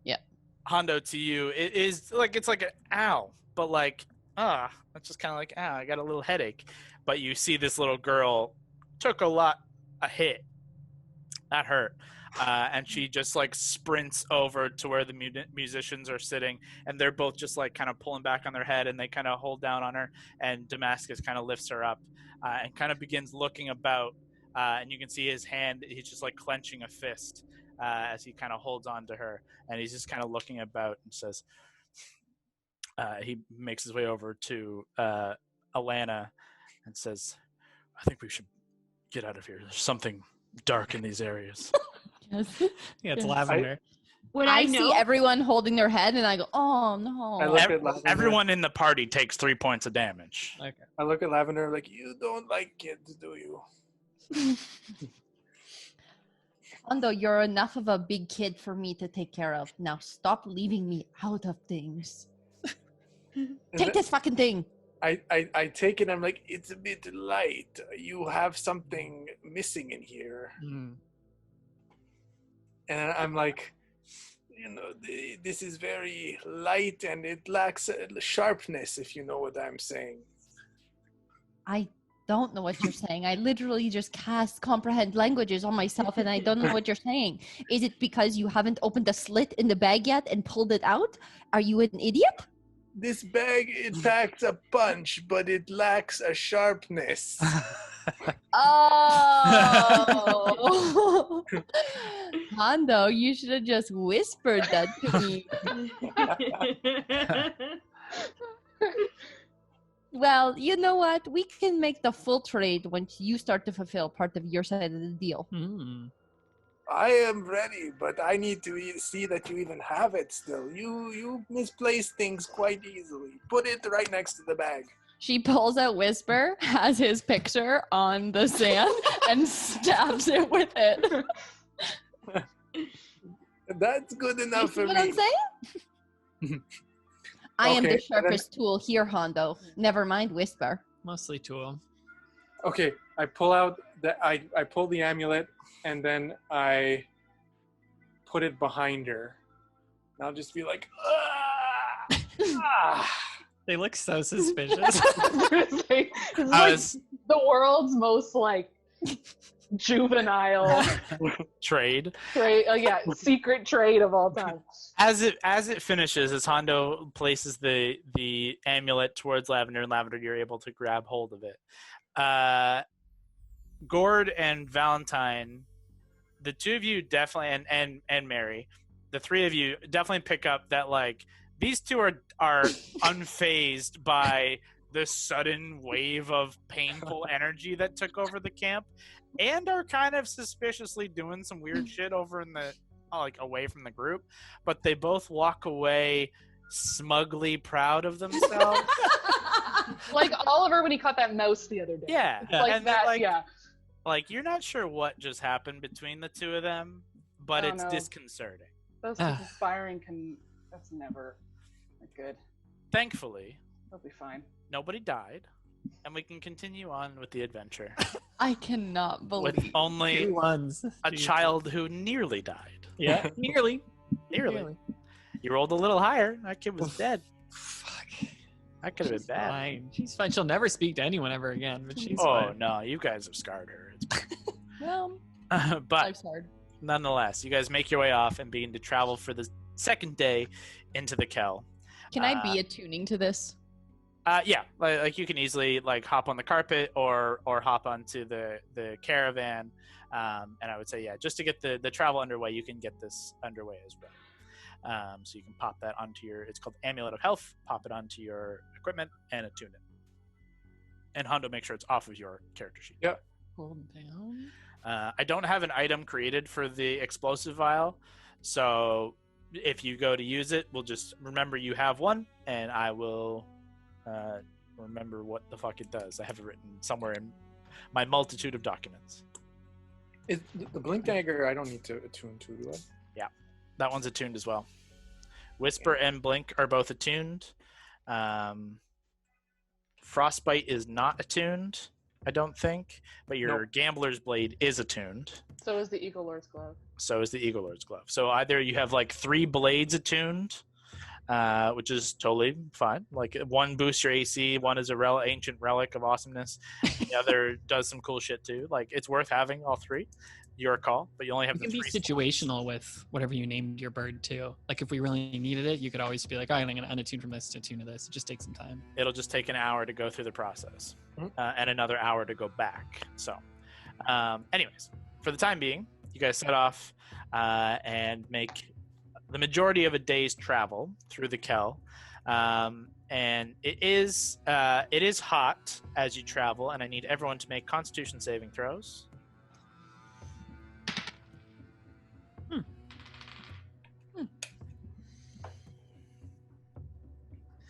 Third, what do you add to that? You're fine. Don't worry about it. I got 18. 23. You're fine. Jesus. Yeah, look at that. Oh. Allie Mary Gord. 24. You're fine. Oh yeah, it does. 22. Nice. I should tell the audience. 13. You're fine. You guys make your way through the Kel, and you guys are becoming more and more accustomed to its heat and to its just kind of perpetual like beating down upon you, but you get used to it over time. And with the advantages of some of your magic items, and with the advantage of having a perpetual well of water at your disposal, you keep yourself comfortable. Kyle, can I just say that my health went from 44 to 84? Yep, sure did. Having that amulet of health. Yeah. Anyways, just so y'all know. It also should increase your Constitution saving throw to It did. 9 or 10. It sure did. Yeah. And my charisma. No, charisma I think was always that. Yeah. Charisma was not plus 10. I think it was. Could be. It would've- You're it would've 5 been. and 5, proficiency of 5, and charisma bonus of 5. Yeah. That's your So jam. It did. It only Okay. is your con save should Constitution is now boosted. So yeah, It'll be a lot easier to stay a T-Rex now. a lot easier. Or to not stay die. here. Oh, that's true. It will. Wow, this is really handy for you. This is great. It's always a good thing to have. But feeling healthier and stronger, you guys continue on through the day. And as you reach the late afternoon, nearing sundown, still with several hours of travel, but you're, I guess not nearing sundown, but you're nearing the latter half of the day. You come across this grouping of red rock pillars similar to the ones that you've camped around before. However, a half dozen of these rock points, and there's some of them are wider than others, but you can see they're all kind of connected at the base, like kind of long pointed candles, all with one connecting base. You can see they were like kind of the idea that they were all a singular rock eroded over time. You see a couple more mounds of similar mounds of dirt, atop which you see these kind of stacked red rock rises, and it just kind of looks all about the space ahead of you, like dots of these single plots of huge singular red rocks just slammed into the ground. And they look like to get atop them, they're flat along the top. You would need some good climbing gear or the ability to fly, which most of you do have. But you can see just like a long expanse of this kind of ahead of you for a couple more days' travel. However, the closest one to you at this point in the day, as who's taking the lead of your caravan here? I'll go with Fern because I'm pretty perceptive. Sure. There can be like multiple if anyone wants to go alongside, because you're not in a singular line in this. Like it's kind of a group thing. But if Valentine is at the helm, make a perception check for me. Not my best roll, but it's still an 16. All right. Are you flying or just kind of walking with Fern? I think For the majority of your day, just for reference, essentially, the longer you fly, the more Fern will need to rest, as it takes more out of him. yeah, so I think we'll try and do like half and half. We'll like fly up a bit, just scout around, then go back down and walk beside like Brawley and Keith. Sure. At a point where you are flying, but on your way back down, as you kind of see this area, as these guys in this kind of caravan, big walking group, begin to kind of pass through between one of these big red rock areas and this kind of candle-like pillar of rock. You make your way low ahead of the group a little, just to check around the corners, and at the base of the very front pillar of this kind of long candle tendril rock face, you see a splash of brackish stain across its face, and at the base, what looks just like a lump, remains of some kind. You'll need to get a little closer to identify, but you can see something is fallen at the base of this rock, and you can see what looks like a dark splash of blood, or likely blood, or maybe some other brackish liquid across its face. How far out is the entire caravan? They're probably about 40, 50 feet back as you land. Yeah, like I'll like hold up my hand to try and get us to stop. Sure. And then I'll just go on the earring and be like, I think we got a body up here, Wildcards. Could be what Brawley heard last night. Okay. The caravan comes to a slow halt, and everyone kind of begins to kind of look around and see what's up. The mercenary three kind of begin to draw blades and just kind of, not aggressive, but just at the ready, just like keeping their heads on a swivel as they look towards Brawley and Hondo of just like looking for signs that you guys are panicked or anything to see if they need to spring into action. And Damascus too doesn't draw his sword either, but he kind of steps down off of driving the caravan and just kind of looking towards you guys as well, towards Mary. He says, "Is there anything we should be cautious of, or are we just taking a pause for now?" There's something ahead. We don't know what it is, but we just want to be safe. Could be something left as a trap. You know. Perhaps I'll stay back with the group here if you want to head forward with your. Please do. We'll start walking. I'll trot up to Hondo. You want to help her out, see if there's any traps, see if there's any loot, maybe see what did this? We'll always look for loot. As your full group begins to make their way up and around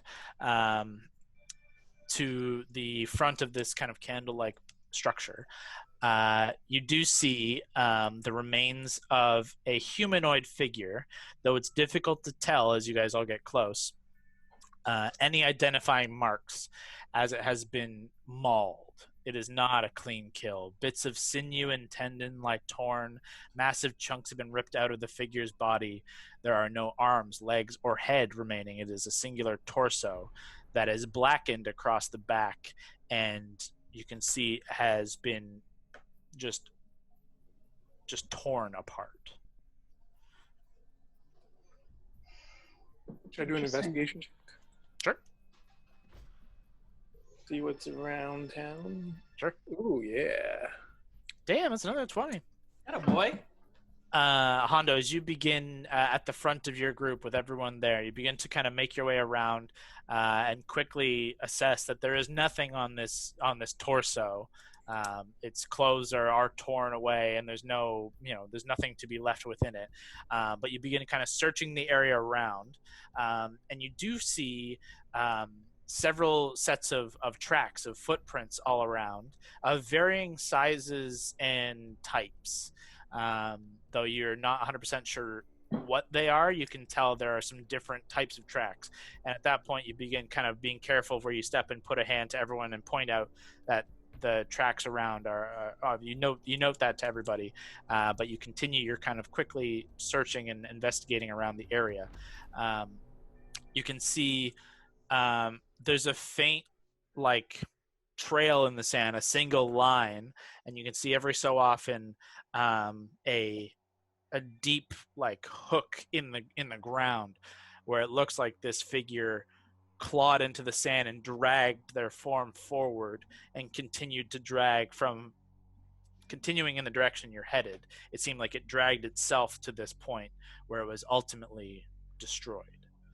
But you can see it's this kind of faint line in the sand that leads up and around around one of these red rock kind of pillars, another maybe 60 feet ahead of you.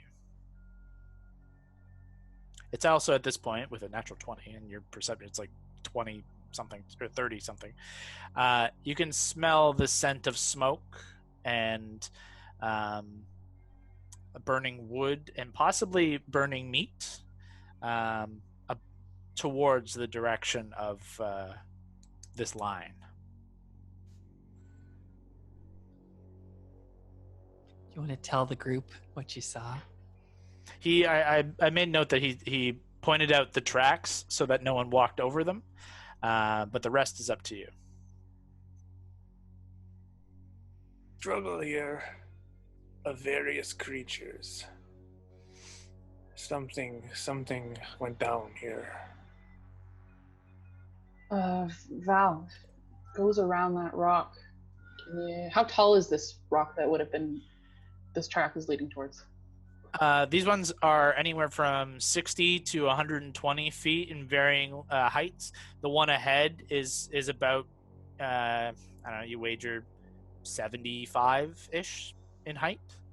Okay. Val, you want to get a bird's eye view of what's on the other side of that rock so nothing jumps us when we walk around the corner? Yep, can do. Does anyone want to come with me? I can come with you. Okay. As you guys take to the sky atop Fern, dismounting Keith, Gord, can you throw me a nature check, please? Sand check. 8. 8.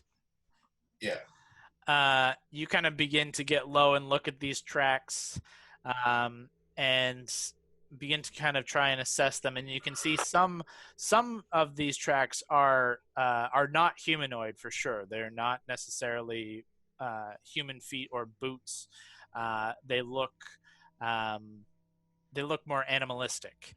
However, it is in sand, and with the wind and travel through, it is difficult to make out specifics. But you can tell there are animal-like footprints here as well as your own now. But you unfortunately can't identify more, unfortunately. Valentine and Allie, you guys make your way quickly to the top of this mesa, and you look across, and you can see on the opposite side, down in this little valley of kind of like a sand dune dipping down beneath, you can see there was a camp set up, and what looks like the remains of a camp. It has been torn and shredded and burned. There may have been a wagon at one point that looks just a pile of lumber. There was a poles set up of a tent, like pieces of wood that were set up to hold a tent, and the tent is all but burned away. And you can see about 2 other figures in the sand, and a wide scuffle of activity around the area, and a kind of central campfire that is still burning. By 2 figures, you mean like 2 bodies, like they're not moving, or? Yeah, they're definitely unmoving. You're just unsure of what they are. I'll just radio that down. Looks like the campfire was hit up ahead. We got 2 bodies burning. Maybe this guy tried to crawl away from whatever massacre hit these people. Do you guys want to press forward more? We can keep an overwatch for you up here. Is this like on our way, Kyle? It was in the eastern direction you guys were traveling. If you wanted to move around it, you guys could circle around for sure. There's no border necessarily. It's open desert. It just happened to be along the eastern path. There's not even a path. It's just east. Yeah. I'm curious if we can find out what the heck this is so we know what to expect, but I also don't want to spend a lot of time. Maybe we can get a closer look and at the very least try to figure out who these people were. We could always keep the caravan moving. I think they're the slowest thing, right? Like we could keep them moving for a bit, investigate this, and then catch up if we want. I agree. Let's not be too far from them in case whatever the fuck this is decides to hit a target that's slow moving and. But yeah, like open. Just like I think you were thinking, we don't have to go through this. I don't know if we want to bring a caravan of slow, defenseless people through like a weird terrain, let people have height advantage on us. Yeah, agreed. Gord, if you were like a secret killer monster in the dark, where do you think you'd be laying up?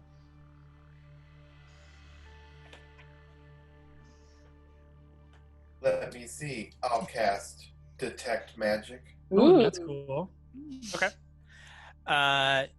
You don't detect anything immediately. I mean, you detect a shitload on your friends as they are just shrouded in magical items, and you need to kind of pull away to avoid the kind of glow that is coming off in so many different types of magic. Like Mary is an entire beacon of magic right now in everything she's wearing. But so is everybody else, really. Like Valentine is also like wearing a huge cloak. Laver's wearing a cloak. Everybody's got magic shit. But you look to the camp directly, and there doesn't appear to be anything magical that jumps out at you. Unfortunately, yeah, you don't see anything at the camp or at this initial body. That's good to know at least. Yeah. Well, why don't we check on these bodies, but keep moving around? Sure. Yeah. That's what the truth. A good idea. Yeah. So you guys are just moving. You're going to have the caravan begins to move in a wide arc around. They begin to kind of take their path around, and you can see as the information is relayed, Damascus and the the 3 mercenaries kind of take a 4-point kind of corner of the group and just kind of walk in, trying to keep their best attention to the group. And they begin to make their way up and away, and you can see they're moving at like a slow pace. You guys will have no problem catching up to them, even if you were to take like an hour. Like, you could catch up to them, but you likely don't want to leave them for such a time. You want to investigate the camp itself? Yeah, I'll try to look at like some of the. I guess I'll look at some of the bodies and try to figure out if I can figure out who they were, or where they came from, like if they're merchants. Just trying to learn about the bodies. Sure, make an investigation check. If someone wants to look at the caravan, that's another good.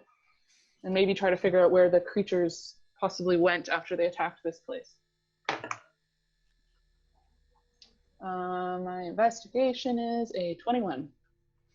22. 22. As you begin to look towards the figures, they're incredibly difficult to identify. They look human, but like the first body, they have been mauled. They have been just torn apart and are like, their skin is now covered in just gore that is now turned black under the sun. And they look like what's left of their clothing appears to be like traveling clothes, like lightweight clothes that are suitable for traveling in the desert. They do appear human in nature.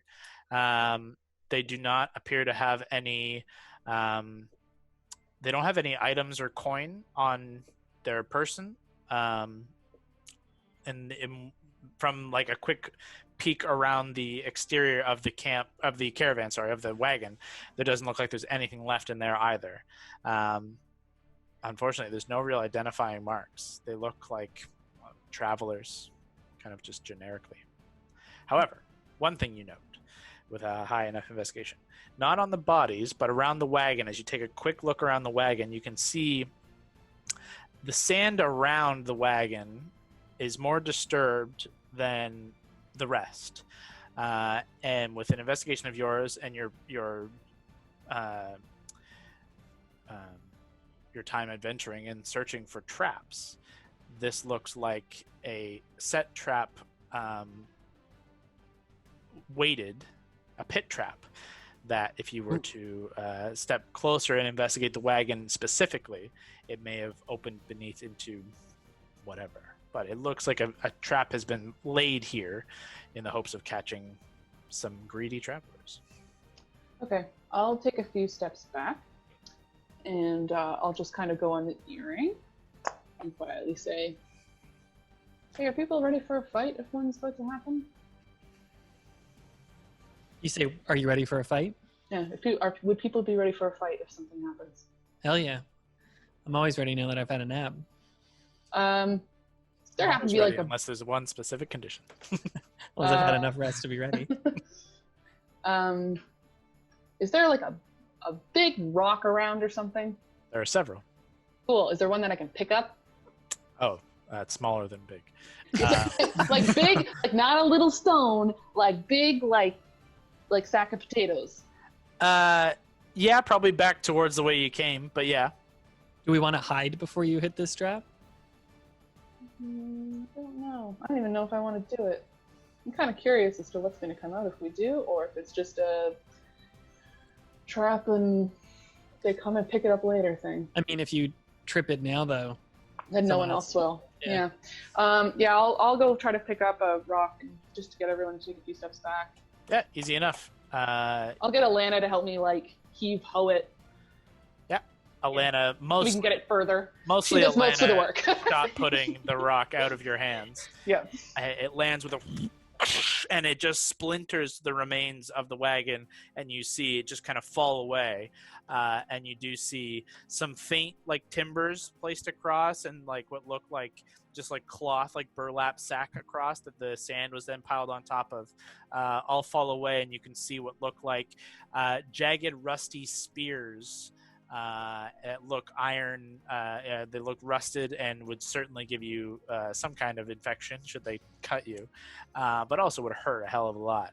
But you don't see anything inside, and the trap has been successfully kind of opened and more obvious now. Though people could, in theory, still fall into a trap of obvious spears.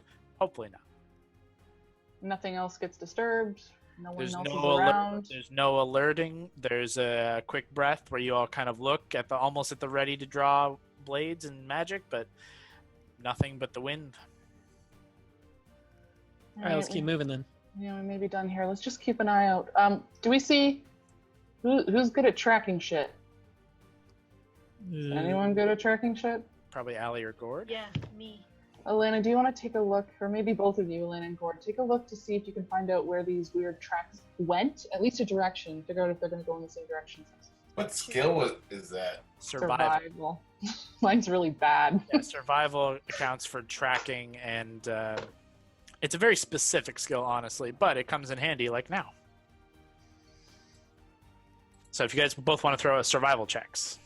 22. I got a 20. Oh, look at both of you. Nice job. With the trap disabled and the caravan safely making its way around, the two of you take a couple of minutes to head in one direction and the other in the other direction. Allie, you go back towards where the body was, and you do see that the signs of the encounter with this last body that pulled itself away from the initial fray. You can see several tracks around, and both of you start to recognize these tracks as null tracks. They are indeed half humanoid, half half dog, half hyena, like footpad tracks. All asshole. Absolutely. And you can see there is a Allie, you walk out to where this body was, and you can see there's a huge kind of mess around there. And then some head back in the direction of the initial encounter. However, you do see a set of tracks that head to the south. About, you wager with a pretty high check, there's a group of about 6, you would bet, headed south. But there are 3 more that headed back towards the camp.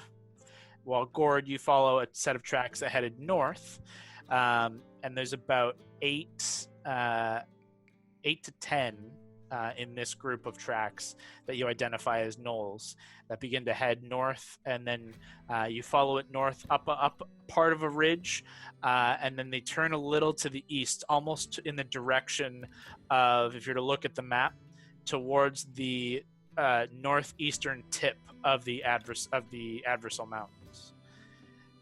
Right at kind of the mouth where you would go into the desert from Verdansk. They head in that direction. And you wager that they are probably, both of you wager that this happened in the night, and they probably traveled through the night, given like how much is left of them. I'll just earring everyone, just as a reminder, there was a group of gnolls we encountered previously in the Kel, and there was like a band of them called the Butchers, as I recall. So this could be them, this could be a different pack, but obviously we got to keep our group safe as we make our way across. It happened at night last time by the sounds of it, so these guys could be nocturnal, they can hunt at night. We should probably keep fires low. It's probably what drew them in. It's not a bad point. Maybe we should ask those brothers. They're more familiar with this area than us. Maybe they know the different bands of gnolls where they might camp out. Yeah, that sounds like a good idea. Why don't we head back to the caravan though? I think we're pretty much done here. Yeah. Easy enough. You guys make a little bit of double time and head your catch up to the caravan as you continue the second half, the latter half of the day's travel, and make another couple of hours into the Kel. If someone wants to, does anyone have proficiency in navigator's tools? I think I'm looking at our pirate boys. Hondo or Gord? Where would I find that? There should be a tools under proficiencies in your skills. Oh yeah. Under where How about you're... a flute? Perhaps lyre? Or a lute? So you're saying for skills. So under yeah, tools. should So be there's like proficiencies in languages. There's a tools. Oh yeah, I see that. Navigator's tools. Yeah.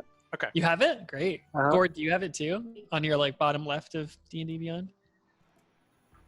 It's like under armor, weapons, tools. Do you have navigator's tools there? Same spot you find languages. Yeah, I do. Sick. Oh. Herbalism kit, Ooh. What do we Also- use that for, buddy? vehicles, rapid water. Yep. Yeah, you guys are proficient in water vehicles as pirates. However, let me get the two of you either you can both make an individual check on your own, or one of you can make it with advantage. This is going to be an intelligence check with proficiency. So your dealer's choice, however you guys want to figure it out. One of you got to make an intelligence check, or both of you individually. Let's do both. All right, Both is always fun. throw me D20 plus your intelligence modifier plus 5. So that's a lot for Kev. Yeah, Hondo is strangely smart. Well, he's strangely smart and also very lucky tonight. That's 220 Yeah. and 18. He's just using a screenshot though. 24. That's right, yeah. 24 for Hondo. Gordo? 16. That's Nice. still good. So as you guys settle in for camp, you are indeed headed in the right direction. You're headed east towards Verdantia at the most direct path you guys can find as you make your way, and you gather that you have at least one full day, and if you keep this pace, you guys have a day and a half, and you'll reach Verdantia. You're making good time, and the two of you being skilled navigators, even amidst a treacherous Kel desert, you guys have very natural connection to the your compass. Your internal compass is very good.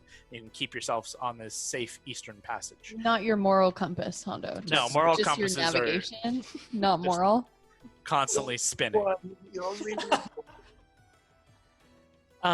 We don't have to RP it if we want to keep moving, but could Val get to know these Verdantia people and just see what their deal is? Yeah, we can. We don't need to go through a whole encounter because there is some stuff I want to get to.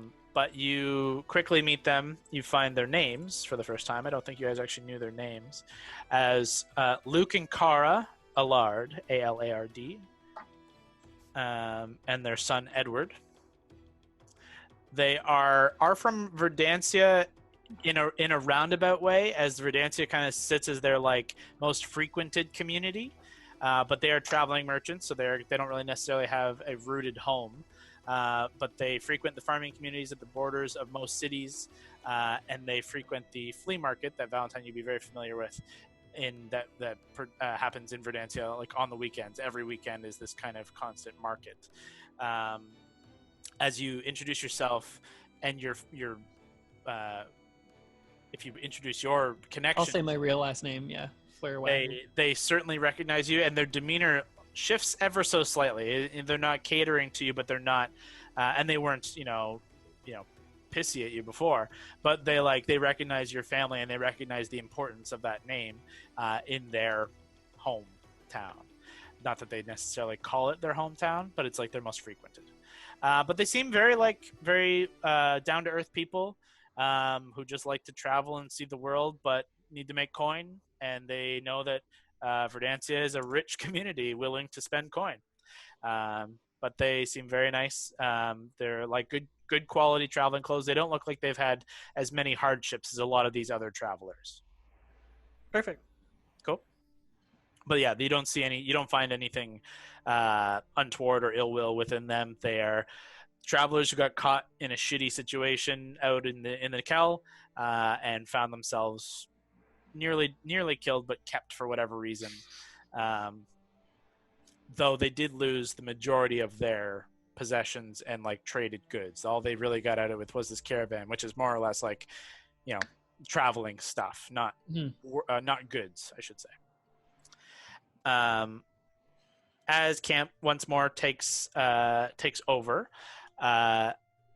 Damascus approaches after dinner time. Though there's not another stew made, there is just kind of everyone sits around the fire and has their kind of rations, and people are in good spirits still, though Damascus kind of comes and makes it known that he'd like to kind of speak with you a little further away from the group. And he kind of draws your group away. And though you're not on another kind of cliffside this time, you pulls you away from the group and kind of gets you a nice overlooking the Kel, and just says, I just wanted to speak with you based on one specific thing I've seen, but also in our day's travel I've seen another. 2 of your party bear relics of an ancient world and an ancient time that I'm going to trust you understand the significance of, given the aptitude to which I've seen you perform, and your general demeanor seems to be fitting of these items. How did you come across the path to find these things? Well, That's a difficult conversation. Which is why I have it this far away from the group. I understand, well, you understand my position. You understand my quest and my purpose in life was for the study of history, the study of antiquities, and the study of the world before ours, the ages before ours. The adventure I spoke of to yourself, Valentine, and in passing to the rest of you, the one that led me to unfortunate encounter with the beast, was one in search of a sanctuary of kind, place closely related to the items in which you carry now. Yeah, I think we know of that place. We've heard of it. And we came across these relics, at least word of them, almost in a vision. I'll glance at Mary's palm and look up at her and see if she's willing to show that. Yeah, I was gonna do like one last insight check on him, just to make sure. Mm-hmm. Ooh, I rolled a 19. Nice. Plus 11. 30. He's a killer. He is so curious, and he's so he's trying to be very reserved with how he's approaching this. He understands it's a tense, potentially tense subject, but you can tell there's like this like childlike adventure sense within him that is like, this is the calling of a lifetime. This is some stuff that I am dying to know. It's not coming from a place of, I'm going to kill you and take it from your corpse. It's coming from a place of, I've studied this shit my entire life, and I fucking love that I'm seeing it firsthand. Okay. I'll start to slowly unwrap the wrapping, which goes all the way up my arms, so it's going to take a while. You seem of good heart, and I know your shit. I do trust you, but I like to think I do anyways. I'm sure you understand that even trustworthy people can be used against their will. So I'm trusting with you this, it's a big fucking thing, and I'll just pull the rest of the thing off and show him my palm. He steps close and just kind of eyes it, and then kind of looks up to you and looks up at the group and says, you bear the symbol of Bahamut on you. Now,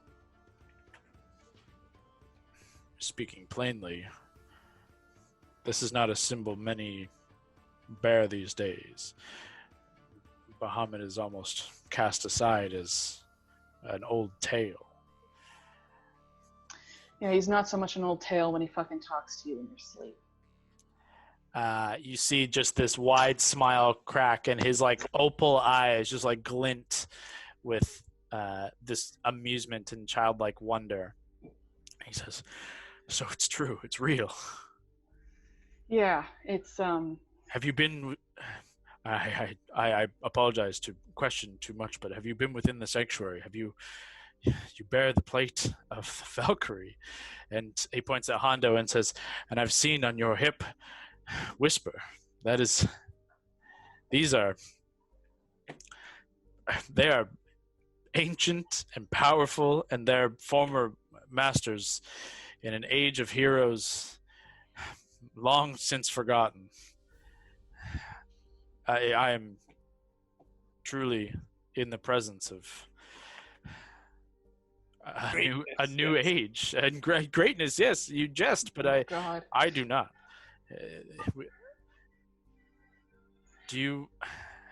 Are you on the calling of heroes? Are you our new age? We are what we are. What's the calling the heroes? Is that a literal thing or something? Well, it was only truthfully a story of the heroes of old, and those who have picked up the call of the hero are those who are truthfully tied in destiny of the fate of the realm in times of great peril. There are only a handful of heroes, warriors, champions who can wield and wear the relics of the Fatesworn. Then that's probably us. This is what we know. I kind of alluded to this last night. We never really signed up for this. We all kind of got brought together, whether it was by fate or chance, I think, or beyond that. But the main thing is we've faced a lot of bad, a lot of evil. This Revenant Vow you spoke of. That's it. They don't want to do good things. Do you know of the seals to hell? You ever heard of that? The seals that bind hell away from the material plane? Why don't you make a history check for me there, Damascus? I know not of seals, but I know of the stories of gates to the planes beyond. I would assume a seal would bind a gate, and as you said last night, and truth be told, I thought you were pulling my leg, so to speak, with the idea of a cult of Asmodeus seeking to take the material plane. But if you truly bear the relics of the Fatesworn and have accepted the call, perhaps they are not stories, but... Lev, do you want to show them what we found on that guy? Yeah, I think I trust this guy. Okay, I will show you this thing. So you have heard of these seals. Well, there are more out there, and we found this booklet on this guy that ended up being very bad, and there are more out in the other planes. Have you been there? I've never crossed the plains myself, truth be told. I have been tied here. However, tales of adventurers who have done so, and apparently yourselves, according to your friend here. It is an interesting thing to witness a world beyond your own. I am truly envious. No, trust me, you're not. Hell was terrible, and the abyss was even worse. Well, perhaps I was thinking lofty goals of Mount Celestia and Elysium, or walking the fields of the Beastlands or Arborea, to visit the libraries of Arcadia. That would be a true treat. Yeah, that sounds much better than what we've been through. This map that Lav has, we kind of got the feeling that there's certain gates that are tied to certain planes. We've encountered a handful of these, and I'm kind of disappointed we didn't figure this out already, but we've encountered some gates that seem to lead to the abyss, some that lead to hell, one that led to the Shadowfell, and I don't know if they're tied to... I originally thought they were summoned. Now I'm wondering if some of them are actually tied on the material plane to the other planes, like they are a stationary gate, not one that's just summoned. Can I look in the book that Lavender has and try to find, I can't remember what that island was called. Yeah. We found Sierra, and where we found the very first gem. So you don't see, the book itself doesn't contain the map, but there is a map that goes along with the book. And in the book is, here, let me show you this image. Secrets. Hey. Ooh. Oh, that's So this is the map of Vesaria, and you see these symbols and these red markings that are all across in various ways across the map. You, as Lavender found in the book the previous night, these symbols are drawn in the book, and beside them are some notations and information related to what they know about each of the symbols, though they are not necessarily labeled in location or in where they go. And some of them, as you read in the book, are purely theoretical and are kind of assuming that they're in this general idea, in this general area. You don't necessarily recognize any of these symbols either. However, in the next map, you see a rough image that looks like... Yeah, don't show us your whole screen. I know. Where did I put it? Kill Hondo. The one that looks like a dick kind of looks like the direction that we found where we found that island. Oh yeah, it does look like a dick. That's what I want Mary to say as she points to it. I do. That's exactly what I say. I want to go to the rainbow one. That one seems fun. Yeah, I saw that too. Or the one that looks like a horse without a head in a top. That one I feel like we've been to. Oh. You also have this map that kind of correlates with it. And as you pull out this second map, Damascus points out that this is, this is the map as we know it of the Outer Planes. You can see the planes of law and of chaos kind of surround the material plane in their the general idea of this kind of world disk of connected realities. Upper planes obviously being upper and lower being good, upper and lower evil, and of neutrality in the middle. Can you slide those over so we can make this one smaller and put it to the side so we can kind of sort of see both? Mm-hmm. Yeah, it's good enough. Elysium, the rainbow, guy with no horse with no heads, Beastlands. The Abyss makes sense. That's what we think that was, right? It was the temple of what's his name? Carval? Just looking. No, not Carval. I was just looking at it the other day. Not temple. Sorry, the layer of hell. That Leah's gonna go through her notes for a bit. There's 9 hells down there, south of us. Is that the Vale? That green region? Yeah. So this would be the province of the Vale down here. This would be Marrakesh between these two borders here. Obviously, this is the Kel. Xander is up in this corner here, and then Haverfeld is the upper left. I'm assuming that little circly one is near where the scar was. It looks like it would be this roughly center of the Kel. That's not on the other map. That's what about or on the symbol thing? Oh god, some of these I don't want to go to. What the hell is... Can I ask Damascus, do you know what Gehenna is?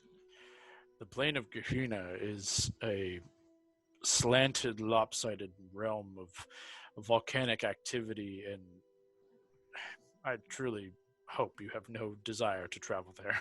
God, I Bleed have no Blacks. desire. That's what it was. The Yeah, you're right. The Ooze Demon Lord. Yeah, that's where it was inside the temple or something that had been taken over, that pyramid thing. That was to Dweeblax.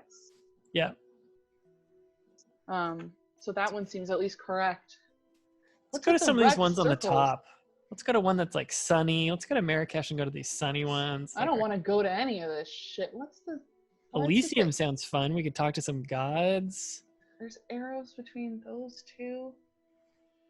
Arcadia and Mechanus. Arcadia looks good. Arcadia. Do we know anything about... I don't know anything about any of these. Or Mechanus. Where else have we been? Cool. You do note that there is this exchange here, whatever that means, but one of them is directly over top of Haverfeld. Yeah. The Beastlands one. Well, it is, but it looks like those have been switched. And Isgard, is that how you pronounce it? I mean, there was that weird portal that Elena's undead father came out of. True. True. Of course, once again, a map without Estevatol.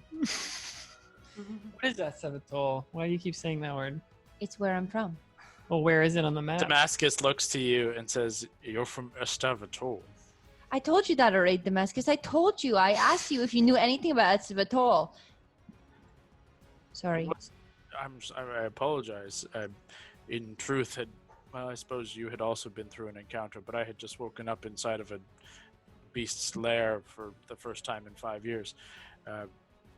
Okay, don't need to get sassy. I don't know much. However, he kind of points to the direction where it is off of the southwestern coast of Marrakesh, and says, "It is not a kind place to be from. It is more or less a prison." Well, some of us are prisoners at home. Some of us are prisoners in our own lives, but that is where my home is, and I am going to go back there one day. I hope you plan to go back in a different manner than how you came to be there, because they're not kind there. Are you saying that I am a criminal? I did not end up there because I am a criminal. I was born there. I understand. That's why I say I hope you don't go back as a criminal. I hope you go back. Oh, sorry. No problem. Where about on this map, Damascus? We talked about the city of the dead, or where it used to be. Can you point out where that would have been on here? Indeed, it is more commonly known as Casterion, and it would situate just on this south coast of the Vale, just in this crook here, essentially. That is worryingly near the sign for the Nine Hells, although that large circle just kind of makes it seem like they know it's in the Vale and not where.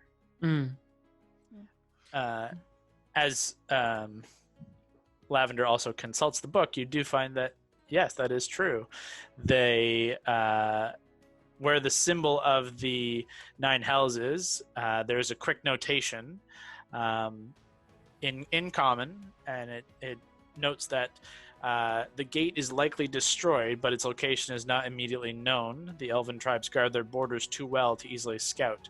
However, from the text the masters have, the location is surely within the Vale. What has become of the gem is unknown, but Master Borealis seems unconcerned. They probably they've been collecting these gems. We don't know how many they have. But I'd imagine, there's some kind of sources of power that allow these gates to work. Probably need enough power to open a big-ass gate to hell, if that's what the plan is. Need a lot of these gems. And we just left the biggest one we've ever seen. What do you know about the relics? Do you have any? You were trying to find them? You were on the quest? I wasn't so much on the quest of the gems. I was more on the quest of the Platinum Sanctuary itself. The vast knowledge and history contained within would be a monumental find, and one that I had hoped would be, selfishly, a career and adventuring life-making find. However, I'd also had loftier goals of, should I find it, that perhaps something there would choose me for an adventuring, heroic purpose. It's selfish, I understand, and full of myself, however.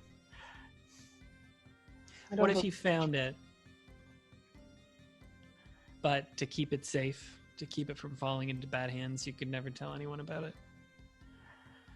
It would be a challenge nonetheless. However, seeing as it seems the heroes have been chosen and your call answered and underway at the very least, I don't know what purpose it would serve me. I would hope that I could serve it in some manner, but perhaps not as a hero, an adventurer, but in another way.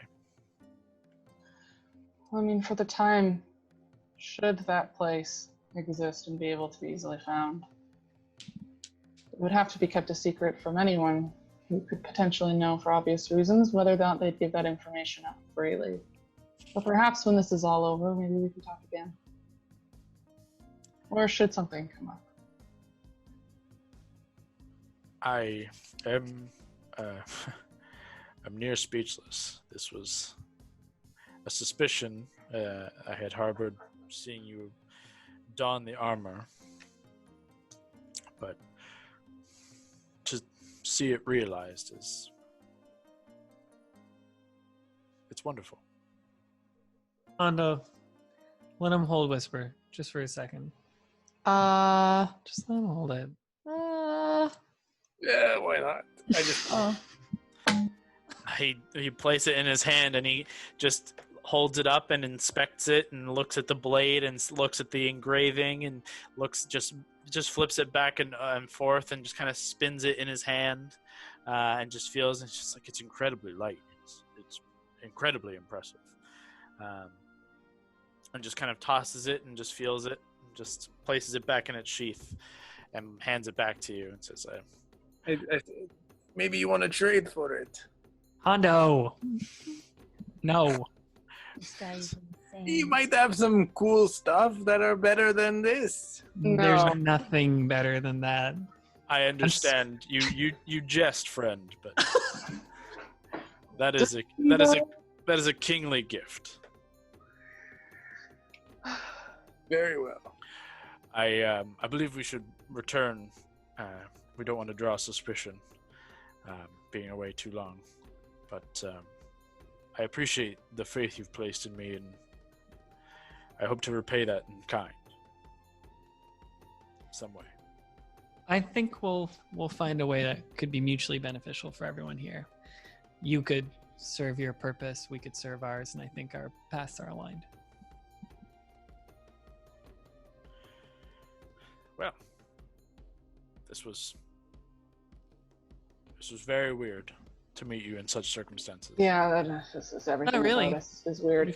You found 2 relics. I suppose in a manner. If you want to go back to the group, I'm just going to chat to my pals here, and then we'll be on our way. Of course. Thank you again. And if you are serious about that offer, Hondo, I will find something to trade you. That would be good. Oh, God. And he kind of gives a little wink and heads back towards the party, the camp. Why is that guy so cool? Yeah, he's pretty neat. And I'll just wait till he's like a little out of earshot. Listen, if he was willing to, we put a relic in his hand, and then he gave it back to us so easily, I think we could trust him. Or he's trying to suck us in. Yeah, and we've never been suckered over by an older person before, so... I got a really good look at him. That he's just interested. He doesn't seem to have anything nefarious. He doesn't seem to be hiding anything. I say we keep an eye on him. What was that, Hondo? I'll keep an eye on him. Yeah, let's keep an eye on him, but Hondo, you have a pretty good radar for this stuff. You worked out Raymond long before any of us did. But let's, if he keeps being truthful, keeps being good to us, what if we took him to the you-know-where, and he was able to go through the archives, maybe get a read on anything? We need more knowledge. I feel like that guy would just want to live there. Let him. I mean, he doesn't have anywhere else to go. That guy's out of a job. Ted's body mass index is skyrocketing, and we need someone with that kind of physique to get him lean and strong. Admittedly, they could probably use someone, as much as the current tenant, I'm still not going to be using any names, as much as the current tenant is very capable, should anything come at that place, they could probably use another hand. He seems more than capable. Bring the girl. She's scared of everything. Bring the girl. Oh yeah, that won't go to shit. Um, we don't have a way to get him there. We've been walking all this way to get out of there. well, that's the thing. If we go to Verdancia, if we go to Arendelle, I admit I'm ignorant to this, but who knows if there's a teleportation sigil in Verdancia or Arendelle that we could find, copy, and then use to jump back between the two. That's a Hail Mary play. We'll just see what happens, but it's possible. If we ask him to at least stay in Verdancia, we can give a bullshit excuse as to why. Maybe we just say we might need to consult him and we'll need to be able to find him quickly, and we can make a decision from there. But right now we do seem to have a time crunch. Verdancia's got books too, and Alvar, remember the guy whose literal carpet where we ride around, the magic guy? Yeah. He had his own shop. We could see if that's still in business, if he wants to poke around in there, see if there's any books we missed. We were in such a rush last time we were in Verdancia. There might be some knowledge. It's not a bad excuse. All right, well, we're a day and a half out. I think this night's important. We got to make sure our caravan has a lot of tracks that it leaves. Let's make sure tonight we have fires out, make sure the watch is good, not just one person, maybe not even two. Let's just be ready for anything. Okay, let's head back. Return to camp. And it is well underway as people are beginning to set up for sleep. What do you guys do before bed? Okay, how do we want to work out this watch situation so we're pretty well situated? You're not wrong. If we can get 3 people a watch, there's plenty of us. Between us, the mercenaries, I think we can cover it. Why don't... Oh, by the way, here, and I'll give you the Dimension Door spell gem. Me? Yeah. Okay. And Brawley, I think I gave you the level 2 Cure Wounds spell gem from previous. Yeah. So I can take First Watch again with Damascus, and maybe I'll get Pierce up. The 3 of us can do it. And then, what about those twins? Get them up too. Well, do we want to keep them later? Someone needs to sleep the night. I mean, wait, there's 6 of us now, right? This is just me. 1, 2, 3, 4, 5. Yeah, there's 6 of us. So we could have 2 of us on each watch, plus at least 1 other person. I'll do one. Yeah. Lav and I can do one. Sure. I can do one too. All right. If you and Lavender want to take the first one, Alana and, I don't know, Honda, do you want to go second or third? Gord, what do you prefer? I'll go last. All right. Well, I'll go with Hondo then if Gord wants to take second. Gord and Brawley, it's a match made in heaven. Second. I'm trying to spread out the high perceptions. Okay. And then just wake up one of these guys. Wake up one twin, wake up Pierce. But yeah, like Lav, Damascus, and I can take the first one. Sure. Don't go crazy and run off, Hondo. Yeah, everyone keep an eye out, and we'll just keep your weapons close tonight, just in case. By the way, Lav, you should have seen it last night. This fucking storm of jewels attacked Damascus. No way. Terrifying. Oh my god, that sounds so terrifying. Yeah, he lit up a sword with fire, and then he shot into the dark. What? And then I like saw footprints. I should have told you guys that. And then I tried to stop the person, but they were too strong. They're probably like, obviously they're stronger than me, which is pretty rare out here. But yeah, so let's keep an eye out. Oh my god, we better keep an eye out. Sounds like there's some scary people out there who can't even control themselves. Obvious as that to a passive 21 insight. Make a deception check, Lav. Oh. Don't worry, this isn't a you'll explode check. Yeah. You're pretty good at that, though. Yeah. 16. You're piecing together the idea of the crystal and the color and the sneaking and the weirdness of her and Hondo, that she may have done some shit and is not super proud of it, but it didn't lead to anything too bad, so it's obvious. Yeah, no, that's fine. Yep. But night falls on the camp as Lavender and Valentine and Damascus take first watch. Yep. Either both of you can make the check individually, or one of you with advantage. Individual, that's more fun. What are we adding on this? Perception? Is that a -1? Yeah. 9. And then I got 24. Damascus rolled pretty good too. You're so perceptive. It's so funny. He's like da da da. Just doodling the whole time. Yeah. I can be cool, but I won't know if I'm being cool. You have no height advantage in this spot, unfortunately. But to get away from the chance that something could come from above and be more in an open plane and see all directions, you have a small area of rocks around that are maybe 5 feet up that you can take position on, keep above the camp, keep the fires low, and keep watch. And Val, as you are keeping watch, you do notice the glint of light off of something far in the distance, just to the north of you. Not super far, but several hundred feet. There's like you for a moment you see like light catches metal or something like a mirror almost, where it catches light and it glints for a second, but you don't see anything beyond that. And it's just for a moment, and then you focus and you keep watch in that direction. But for the majority of your watch, it's quiet, and you don't see anything, any gnolls creeping their way towards, no sounds of yipping, yelping, or other fires around. You guys seem relatively safe. I'll go next to Lav. Do you see anything?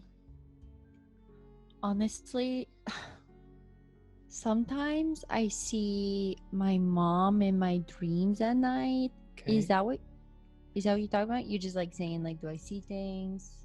Yeah, I'm a little. Or right now? I was mostly right now. Now I'm a little worried. Oh, no, right now I don't see anything. I can't see anything at all. So, we never really spoke about this. How does your magic work exactly? Okay, honestly, can I be serious? Can this guy hear me right now? Damascus, I'm sure he can hear anything. He's a fucking Adonis. He's standing nearby. I might need to talk to you about this later. Okay, sure. I was just generally curious, like when you learned how to do magic. Oh. You kind of like are learning how to heal and do some of the stuff I do. Honestly, man, things are getting a little out of control. I think I'm way more powerful than I even thought I ever could, and I think it's because the Raven Queen told me that I was capable of big things, and then I started crying, and then we had this moment, and things got crazy down there. Down there? Do you mean up there? No, I mean like when I died. Yeah, but like, did you go down there? Shouldn't you have gone up there? Oh yeah. Shit. Yeah, you're weird as hell. I think I'm just gonna draw. This isn't my jam. I've never done this before. Mostly, you just stay awake, and if I like scream in pain, maybe do your magic stuff. Okay, yeah. You good? Yeah. You okay? I'm fine. All right. I will half be watching the north for the rest of the night and half be watching her with immense fear. The fear grows, but nothing comes from it as the night continues. Night continues, but nothing comes of it. And you pass off to the next watch as Damascus kind of claps you both on the shoulder, the grip, and then he makes his way over. And you watch actually as he makes his way over to where the two musicians are kind of sleeping, kind of head on one shoulder and leaning on the other, and the little Air Genasi girl is kind of tucked between them. He sits in front of them cross-legged, and you watch as like you guys are setting up, he begins casting a spell, and it takes a minute, but as you guys set up, you see this dome kind of come over the four of them and take on the same kind of hue as the rock around that they're kind of knelt up against as he bids you guys goodnight and goes into his sleeping quarters. I'll wake up Gord and Brawley. Okay. I think I just fucked up the... No, I Order? think this is what it's supposed to be. That was Yeah, right. who cares? That was right. I just woke him Yeah, up. that's what we agreed on. Yeah. But yeah, Um, it doesn't matter whoever you wake up. But yeah, that was right. Yeah, I think I saw something in the north. About 100 yards out, so maybe just keep an eye on that. Otherwise, pretty quiet. Oh, okay. You should maybe talk to Lavender in the morning. She seems like she's got like a screw loose, but Oh, okay. you guys kind of have a connection, so. Yeah. We're kind of besties, I think, anyway. Yeah, I think she could use a bestie right now. She admitted to us she was on a jail island for a lot of her childhood, so. Oh, okay. Oh, Anyways, have a good sleep. Thank you. You have a good sleep. Great. Yeah. And then I'll just awkwardly walk to Fern and use Fern as a blanket with this wing. Okay. Allie and Gord, you guys go up and take position on one of the other rocks, and either one of you can make perception check with advantage, or both with both individually. Up to you. Who's got decent perception? I got +9. Ooh, that's pretty good. Mine is +0, so you go ahead. oh. So roll twice, take the higher. Yeah, Allie's the muscle in this perception, or in this watch. I don't She's need the there in case she needs to fuck shit up. That's all she's Got 23. Oof. All right. Ooh, that's not bad. Let's see.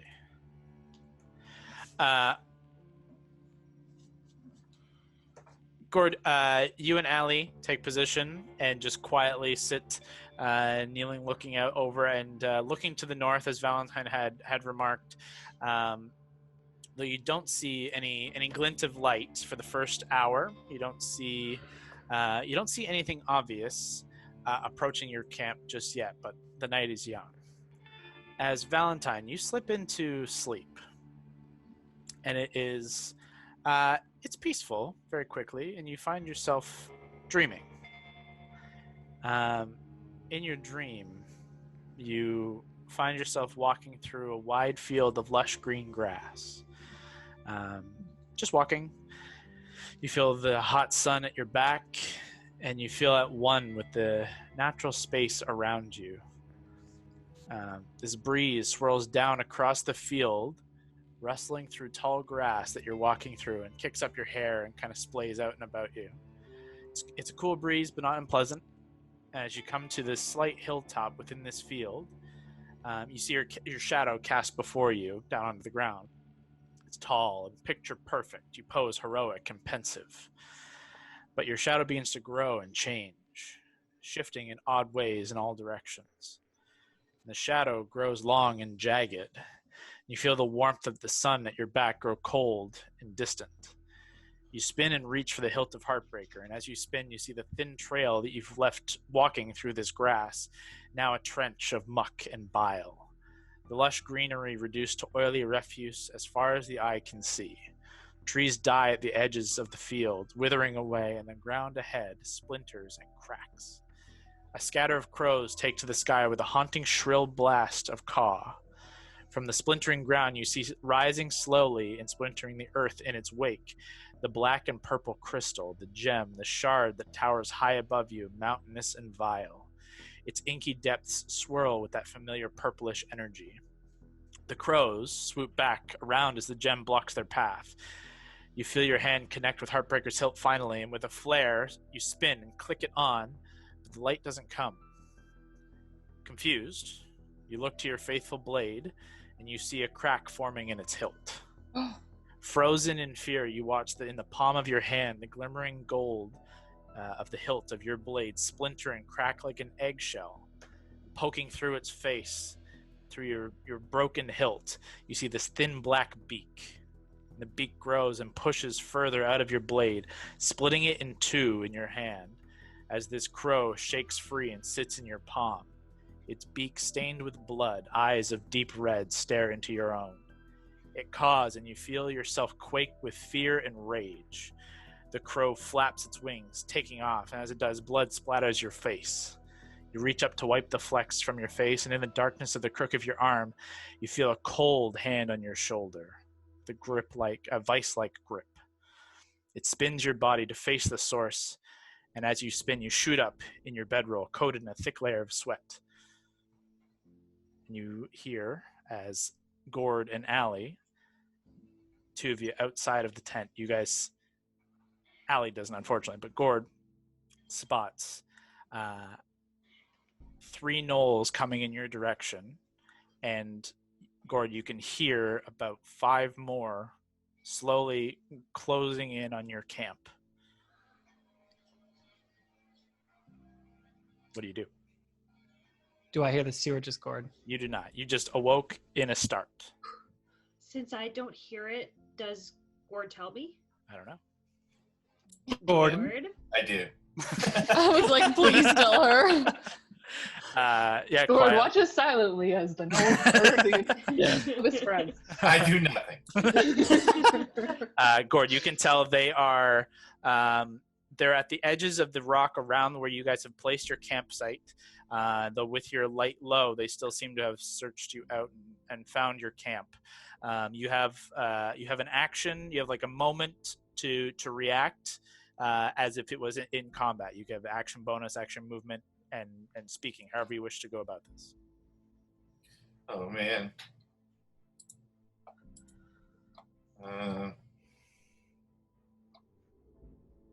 I don't know what to do. You have mere Got moments. this, Gord. You could attack them. You could warn us. You could. You alert Allie at the very least with your, not with an action, but like you can Pray to tell her. Orcus. You can say it. You can say something to her. I'll just message in my ear to everyone and just yell for everyone to wake up. Love it. That's We're perfect. under attack. Love Okay. it. Yeah, using your action, the earring rings off and piercing. Valentine, as you're already awake, you hear it. Hondo and Mary, you awake with a start. Allie, you have the same time to react in a way if you want to do anything. Okay. Yeah, no, I'll just ready my hammer. Okay. Readying an attack if they come close to you. Let's all roll initiative. Ooh, that was good for you. I usually am so bad at this. You're able to roll initiative Decent. straight up as Alana and Gord awaken you all. Hondo rolled a 9. What do you add to that, Hondo? 19. So Val, you are standing rather than prone at the beginning because you were awakened previously. Great. Whose tent do you sleep in, Lav? I kind I of was just sleeping. put it in like a big tent of all of you. Okay. It's easier that way. Okay, before we get initiatives rolled, can everyone see that okay? Yes, it's Mhm. focus-ish. Yeah, it's fine. Do you just want to point to who's who? Yeah, so that's what I'm going to do. So you guys are all lined up here. Lavender, Fern, Valentine standing, Mary, Hondo.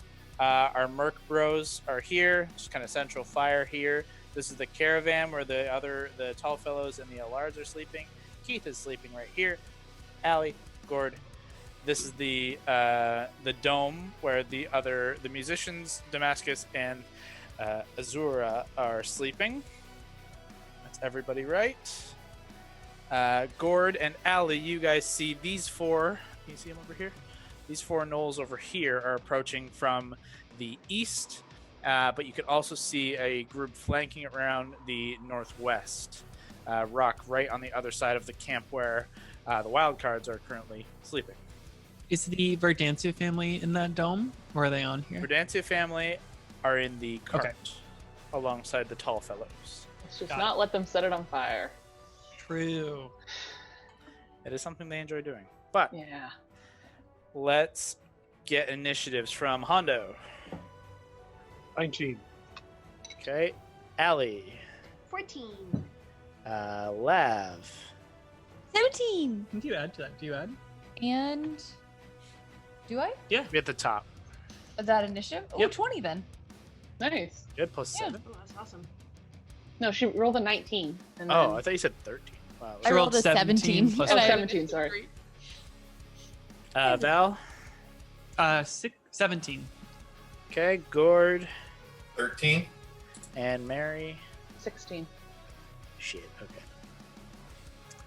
I rolled all 16s on my side too, which is crazy. Lav.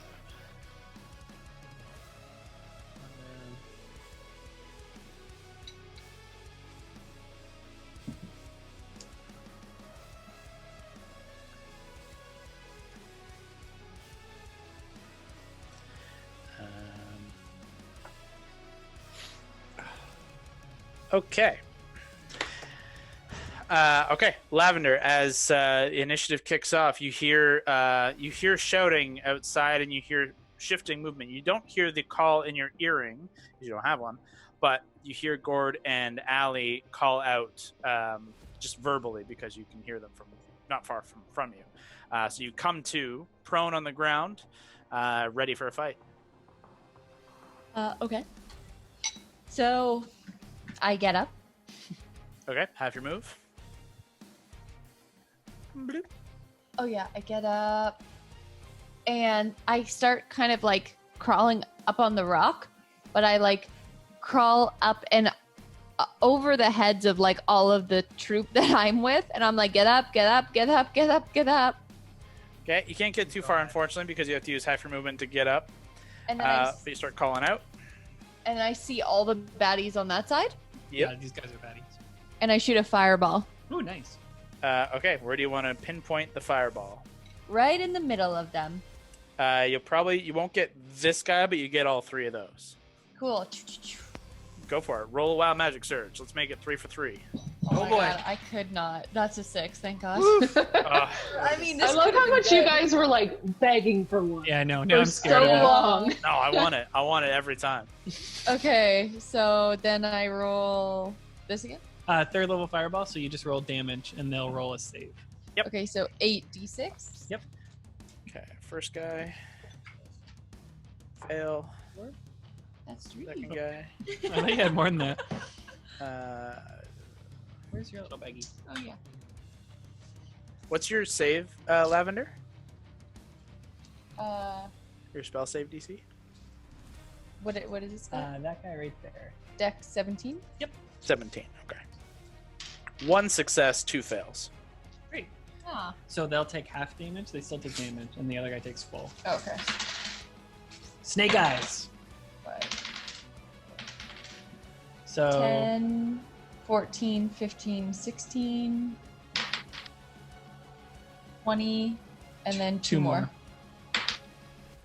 23, 27. Oof. Okay. This guy takes full. Light this shit up. wake up, wake up, wake up, wake up. And Doesn't even look to see if they're bad. It's Uh, that little girl. She just tries her. Immediately, as you let the fire go, you are given a better view for a split second as the fire erupts around these creatures, and they do appear like these half humanoid, half hyena, morbid kind of creatures.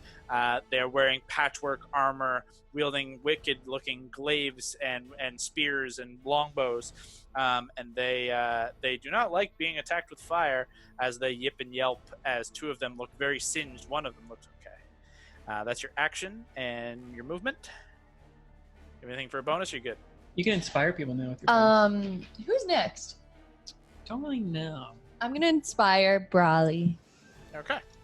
What do you say to Brawley? Thank you. I say, Brawley, my girl, after this beautiful sleepover, you need to get up and rise and shine. It is your time. Thanks, girlfriend. Takes us to Hondo. The D6 inspo for you, Brawley. Yes. You are right here inside the tent, half moved to stand. The ones that are flanking, they're behind, right? They are over here, yes, and they are behind this big rock. You wouldn't see those guys over there. You would only hear these over here. Can I hop onto the rock? Like climb up? You can go like essentially outside of the tent and like up to there for sure. It's about as And far as you can move. I'm gonna cast the wall of water across the rock.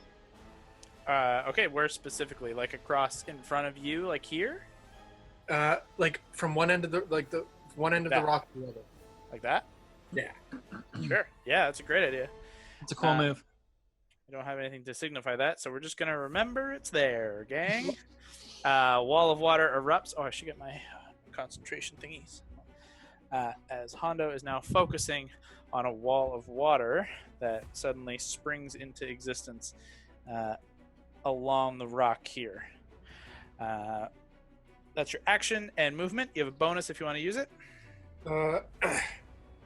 Bonus? No, I'm good. I'll hold. that takes us to Valentine. I'm already up, so I'm gonna jump on Fern. Okay, that's half.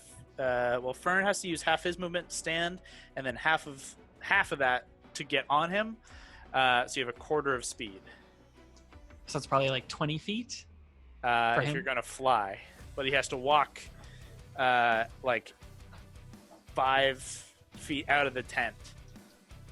So you'd have like 10 feet left. Can I see past this dome, those knolls? You have dark vision. 25, 30, 35, 40, 45, 50, 55, 60. No, unfortunately, you cannot quite make them out.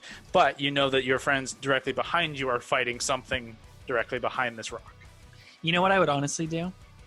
Panicked, I'm going to try and take out Heartbreaker and see if it still works. Okay.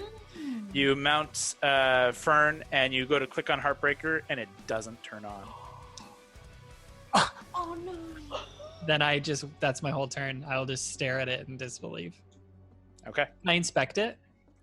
Yeah, use an action.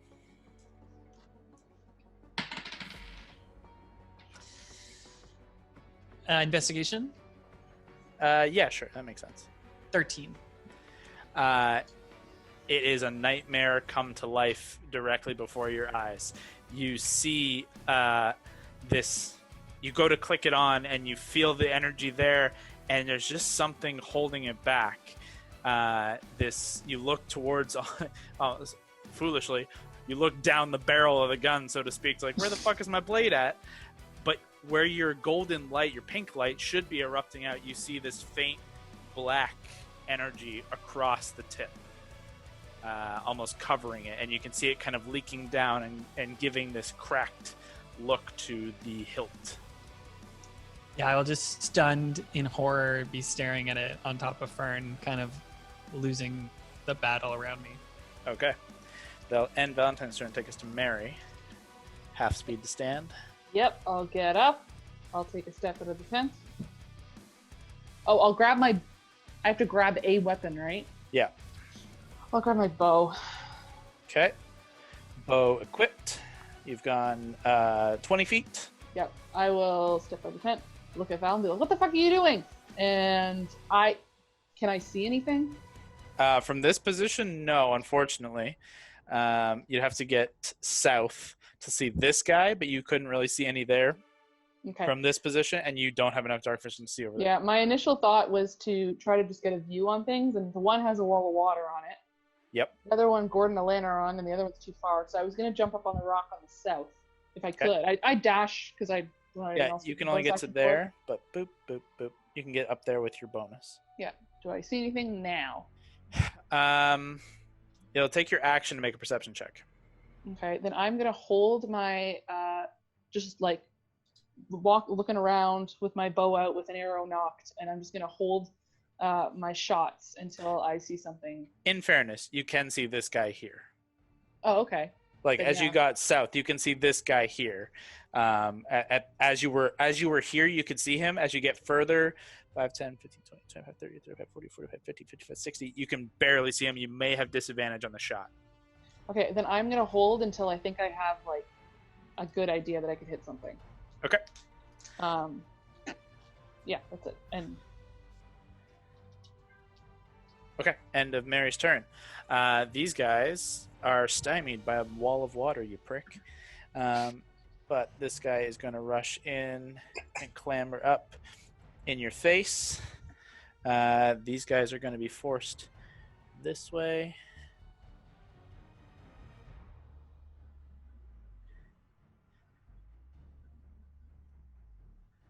Which is okay.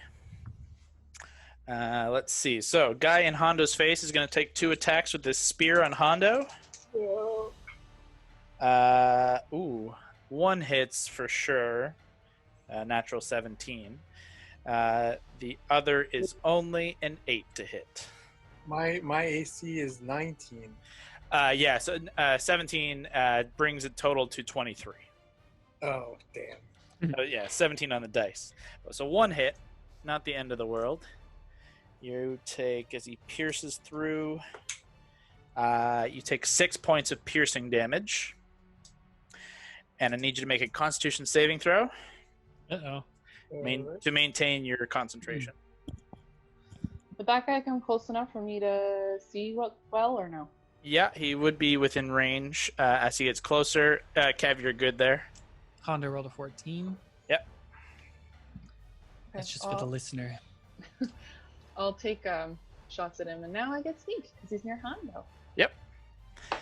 As you do that, these three who were forced to make their way over to the north, they pull out bow and arrow, and they knock arrows to fire at Gord and Allie. Because they still... No, they couldn't hit Lavender, and they don't see Valentine or anyone else just yet. Mary hits. What'd you roll? I rolled a 25, and then I rolled my dice across the floor, so I had to go get it. Okay. And then I only rolled a 17 on the second one. Both hit. Okay. Gord, what's your AC? And Allie, what's your AC? I'm 16. Okay, well, these two are going to hit. Or your AC's 12? Yeah. Oh my lord. Wait, are we wearing armor? No one who was sleeping is wearing armor. The only people who are wearing armor are Allie and Gord. Okay. Two of those, one of them is a natural 20, is going to hit Gord. The other is a natural 16, is going to hit Gord. These two against Allie is a 22 and an 8. So The 22 hits. one hit, one miss. And the last two are going to be at... I'll do 1 and 1. Let's do it that way. Gord. That is a 20 to hit. And against Allie is a 17 to hit. Yeah. Okay, so 2 against Allie, 3 against Brock. One of them was a natural 20. Let's do that one first. Brock, you take 10 points of damage, followed by an additional 8 points of damage, and another 8 for a total of 26 points of damage. Oof. While Allie, you take 12 points of damage as arrows fly through the darkness and slam into your forms as you are preparing for the onslaught. As Mary, what did you roll? 30 points of damage, including sneak attack. 30. Okay, you slam with this guy, and you can see immediately Hondo, this creature in front of you, as he pierces you and tries to dig up under your armor with the blade, with his spear. You grab hold of the hilt of the spear, keeping it from really hitting your internal organs, and you see 2 arrows fly over your shoulder, and one pierce through his eye, and he howls as the other one clips into his jugular, and he is spewing blood and on the brink of death, but not quite dead. Can I react and finish him or no? Not in this moment, unfortunately. If he goes to move, you could take a strike. But not yet.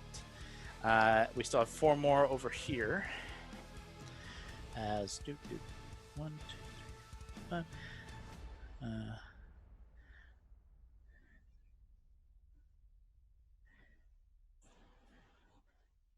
Yeah, let's go here. This guy, Mary, you and Valentine, and I guess Allie and Gord, you would see one of these creatures brings this this heavy sledgehammer down on the top of the dome, and it rings out, but you see it just kind of recoil and it falls back, and it kind of howls something to its crew. As the other 3 are also going to take a couple of arrow shots at you guys. 2 at Mary, 2 at Valentine, and 2 at Alana. Mary. That is a 16 and a 10. I'm trying to figure out what my actual AC is in a second. Should be 10 plus your dex. So 15. So one hit against Valentine. That is a 20 and an 18. I'm going to use shield because my AC is 17 right now without my breastplate. So shield will add 5, so I think neither hit. So your AC should be 10 plus your dexterity. Sorry, I think I still have my shield equipped, so let me unequip that.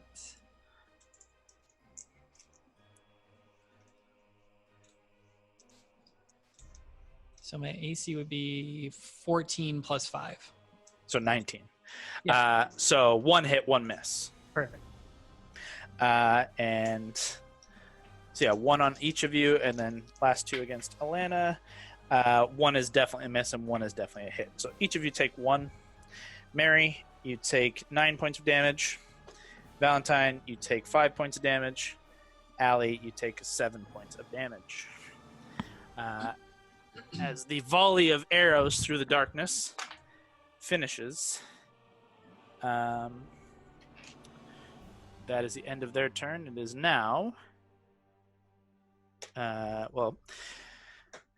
nothing happens on Damascus's turn as he holds down the fort inside his little dome, but these 3 mercs wake up and spring into action. 5, 10, 15. 15. Come on, boys. They can't go very far, so they will dash. 5, 10, 15. 30, 40, 45. So they rush to get into position, but cannot do anything further as they had to use their action to dash. That takes us to Alana. Am I able to get down to the guys down where they just went? Down over here? Yeah. Yep. That's Okay. 5, 10, 15, 20, 25, 30. You can get to there. You can't quite get into combat with these 2. You'd have to use your action to dash. Okay. Or you could go 5, 10, 15, 20, 25, 30. Yeah, unfortunately, you can't get into melee with any of these guys just yet. Okay. I'm going to at least rage. Bonus action, go into a rage. Okay. Yep. And I will just keep holding then until I get closer. Okay. Holding your attack for them to get close. You can also command Keith on your turn as well, who is currently sleeping right here. So if you want him to wake up and move somewhere, you can call for him. Okay. You can also just protect. Yep. Keep protect. Yeah. Protect. For the time being, he can chill there unless you give him any other orders, and that'll take us to Gord's turn unless you want to do anything with him. Can I tell him to go? Near Fern? Is Fern with Val? Yeah, Valentine is on Fern as you jump down, and he just kind of gets in line. Okay, I'll just tell him to hold it for now until I need him. Sounds good. Gord, that takes us to you. Still up top this rock here. Okay, so if my video is correct, is if I turn around and like the creature pretty much straight in front of me, is that the biggest creature? This guy here? No, to your left. These guys over here. No, like behind my back where my character is. This. Behind your back? This is you here. Yeah, just go straight back from there. What do you mean straight back? You mean down? Like there's this guy, this guy, this guy, this guy, or these guys over there? Because Or the guy in the rock? This is Allie. These guys are like your party, your friends. Oh, okay. And then this guy is an enemy here. This guy's an enemy here, and these 2 are enemies. This is like the dome of like the kid in Damascus. Okay, so the guy in the top right corner then. Okay, that's these guys over here. That's the left for us, Kyle. That's your left? Yeah. Yeah. God damn, this is confusing. The person who it's on my right side looks like they have red pants and Yeah, like, this guy. yellow. Yeah, that person. You got it. Cool. So I'm On the going to same cast Command Evil. Ooh. Ooh. What spell is that? Are you trying to do? From the Book of Vile Darkness. That's just like the ability. I think it's called Dominate Monsters. The actual spell. Ooh.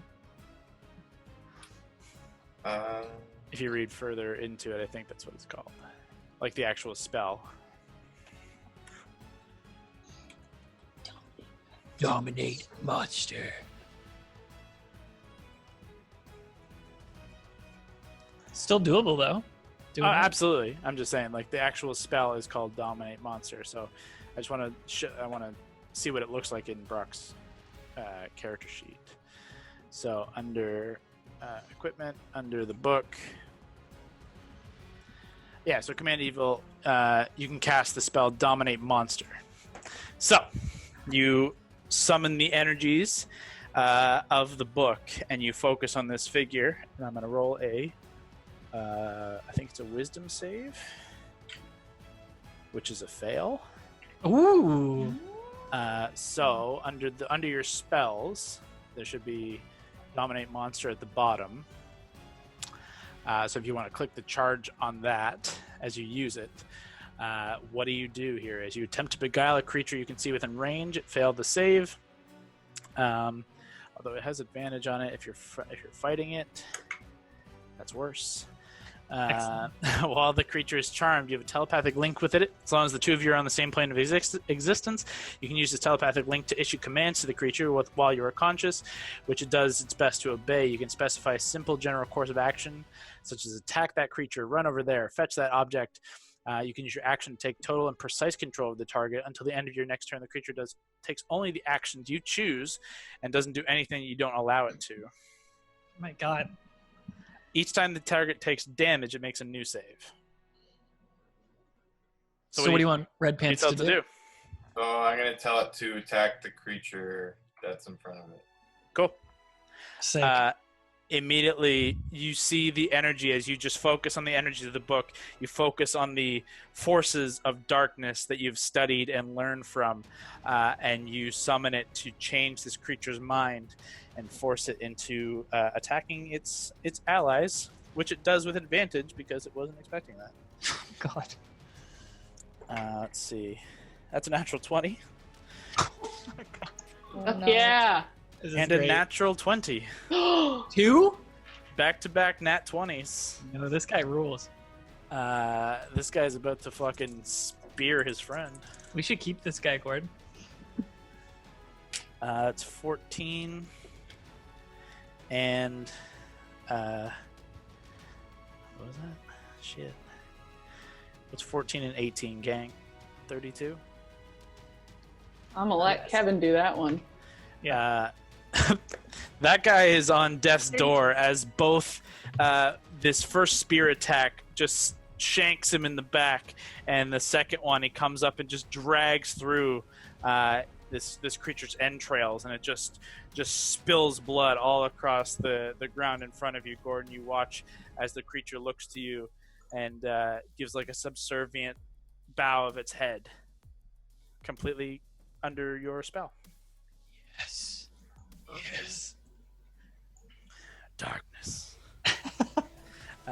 You are concentrating on that. That's your action. Do you want to do anything for a bonus or movement? No, I'm just going to stay there. You got it. Okay, Gord remains, ending his turn.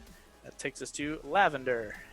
You are currently, there's a wall of water directly in front of you, stopping you from focusing on these guys. But you see there's this guy directly here, and you could go around to get at those guys. I'm actually gonna fly. Okay. Wild I'm gonna Magic Surge. Ooh. I'm just banking on it now. Yeah, Jeepers Creepers Oh, 3. close, Ooh. It's getting close. Okay, yeah, I'm gonna fly. Because these biznashes cannot. True. So level 3. Yep. Fly. 60 feet. I'm gonna go maximum height. Just so I can straight see up. it. Yeah, maximum height. I'm going to keep you there, but we'll just know you're flying. Yeah, that's cool. And I'll just mage armor. I don't know if you can Those are 2 actions. Oh, 2 actions? Okay. That's pretty much all I need to do this turn, right? Cool. Cool. That's your action. Yeah, you don't really have much for a bonus. And you use all your movement to fly straight up, hopefully out of line of arrows. But we'll find out. Cool. That takes us to Hondo. You've got a near-dead guy directly in front of you. But it's no fun when he's nearly dead, so I leave him. What? Not gonna finish murdering this guy? very on Hondo. Fool's business. Okay, where do you go? So I'm going to go. How many? There's the guys behind me. Okay, so you're here. You got this guy directly in front of you. There's these 3 over here and this crew over here. I'm gonna take the 3. Okay, you're I gonna rush love over this that way. attitude. So as you rush away, he's gonna take a swipe at you, obviously. That is a 21 to hit. Wow. Can I react? Do you have a reaction that works for this? We would only have like. Go for it. My reaction would be to stab him. Well, you I would don't have think. done that with your regular action. No, I'm saving that. That's No, not... I think you can only use your reaction to do that if it harms someone else who's not you. Yeah, in the you've party. got Sentinel, so if he attacked the other guy, you could have taken a free hit on him, or a reaction hit on him. Regardless, you take 8 points of damage. That's Very nothing. well. Make a con save for me. Maintain concentration. 5, 10, 15, 20, 25, 30. D20 is 3. Oh my god. Ooh. That's your con. What's your con save? My con, I think, is 5. Not as good anymore. Yeah, it's... Unfortunately, the wall of water falls as you take that strike on the way out. However, you position yourself here, and you do have line of sight on this guy here. And you have your daggers and whatever else you wanted. I'll use my blink dagger. Okay. Hondo, if you did whisper, you could do the teleport thing for the first time. I'm... not yet. You're good. Using blink, what's the plus? You probably hit. Yeah, you hit. You definitely hit. It's like plus 9 or 10. You throw your dagger, make your attack. This guy looks pretty hurt too. It's 1d4 plus 5. Yep. Do I get sneak? Not on this because you're not one-on-one with him necessarily.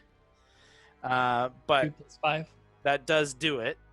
Ooh. 7. He was hurt from the fireball. As you blink dagger, you throw it, and it just catches this guy off guard as he was shooting arrows towards Gord. But you managed to catch him and sever his life. And then I recall it. Bonus action returns to your hand. Say you're next. And I point to the next guy. All right, you see these 2 guys up in the top left here who are looking at you. That ends your turn. Takes us to Valentine. So the dude Hondo ran away from, is he the only one there, or are there 2 there? There are 2 more, but technically you cannot see them from this position. They're kind of hidden by that rock. Okay, so first up, I'll fly 40 feet in the air, or I guess like running head start, 35 feet. Okay. You want to go forward or just straight up? Just like I'll go 35 basically over that campfire, just like above Keith. Okay. I'm just going to put you there, but no, you're flying. I don't have So much. now I got the 2 on the back near where Hondo just killed a man. Yep. And then there's 2 where Hondo just ran away from. There's 1 here still. Okay, great. I will try to cast, like, still pretty shook looking at Heartbreaker. I'll like put Heartbreaker back on my hip, and then I'll just try and summon a 3rd level fireball to throw at those guys. Okay, make a charisma check. Ooh. Not bad. Just check is 20. That is plenty. You feel this icy cold take as you're trying to summon the energy. You feel like it's draining your own life force to summon the magic that you normally have so readily available to you. But you steady yourself. You push through the initial bout of pain, and this icy cold that comes over you. You take 3 points of cold damage. Oh my god. But you're able to fire off this fireball. Okay, so 8d6. Sorry, where are you throwing this? At the 2 at top? Yes, yeah, the 2 near where Hondo just killed a guy. Yep. Okay, sorry. Good. So 10, 14, 15. 15 for the first 4. They both fail the save. 18, 23, 25, 30. Yeah, as you manage to push through the initial pain and you fire down the fireball, it ignites on the 2 previously burnt gnolls, and both of Does the them. magic look different? No, it continues out as you had pushed through and cast the spell before. It just took a lot more energy than you're normally used to, and you feel a little drained. And then I will fly down to that rock where Mary is. Yep. And I'll just kind of like clutch my chest in pain. Cool. That is your action and movement. Anything for a bonus? I'll just look at Mary and be like, something's wrong with me, and that's it. Okay. Mary, it is now your turn. What's going on? And I will, I guess I can't really see. No, I could see over that rock. Sorry, could you? It's a little hard. It's a little fuzzy on my screen. Of the grouping around the. I'm circling with my mouse, which is not helping this at all. The grouping around there. Who's good? Who's bad? This is Allie. Yeah. In this circle, They're all good. all are like, yeah, you have to keep inside the Lehman's tiny hut. So they're all in there. This is one of the mercenaries. This is one of the mercenaries. They're flanking around one of the gnolls, and this is another gnoll over here. Okay, and that guy has. And then these two are gnolls over here. You don't necessarily know that this one is under Gord's control. Yeah. Because you wouldn't, like, this rock would have blocked you seeing it attack it. You would have been focused on other shit. Mm-hmm. But you see Gnoll and Gnoll. Yeah. Okay, so I'm going and to. Gnoll here. Yeah. I'll take 2 shots at the one who looks like he's like running up to hit the mercenary in the back. Sounds good. I'll first do. I have nothing else to use my bonus action for. So first, I'll do a insightful fighting. Sure. Just see if I can get sneak attack on him. I rolled a 20 something. Sick. 22. No. Sorry. What is it? Plus 11. Okay, I rolled a 25. I cannot beat that. Okay. Okay, I will take 2 shots at him. First one's a 16. That hits. Okay. Second one's a 21. That hits. Okay. Is he holding? Yeah, no, that's not gonna help though. No, I'll just save it. Okay, I'm just gonna roll the damage at once. That was oops, that's a D10, not a D8. Okay, that's 17 plus whatever 17 plus 14 is. 31. Yeah, that many. On that guy. Okay, he is still alive, but barely. Okay.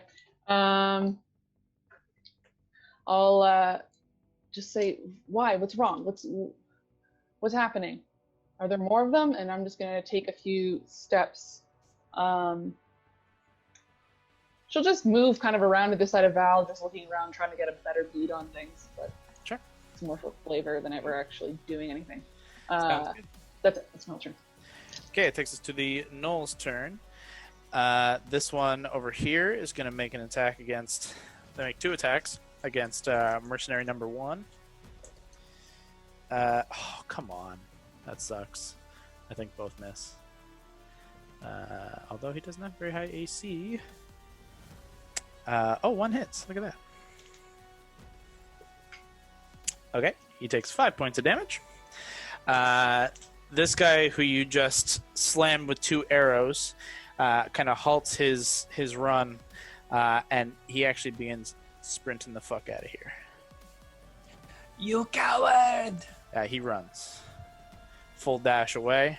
This guy is surrounded, but is going to follow suit and take 2 shots from these guys. Oh no, I think both miss. Although they have advantage. They have advantage. So 1 miss. And 1 definitely hits. Does this guy have... Oh, this guy is untouched, but still. Takes a little bit of damage.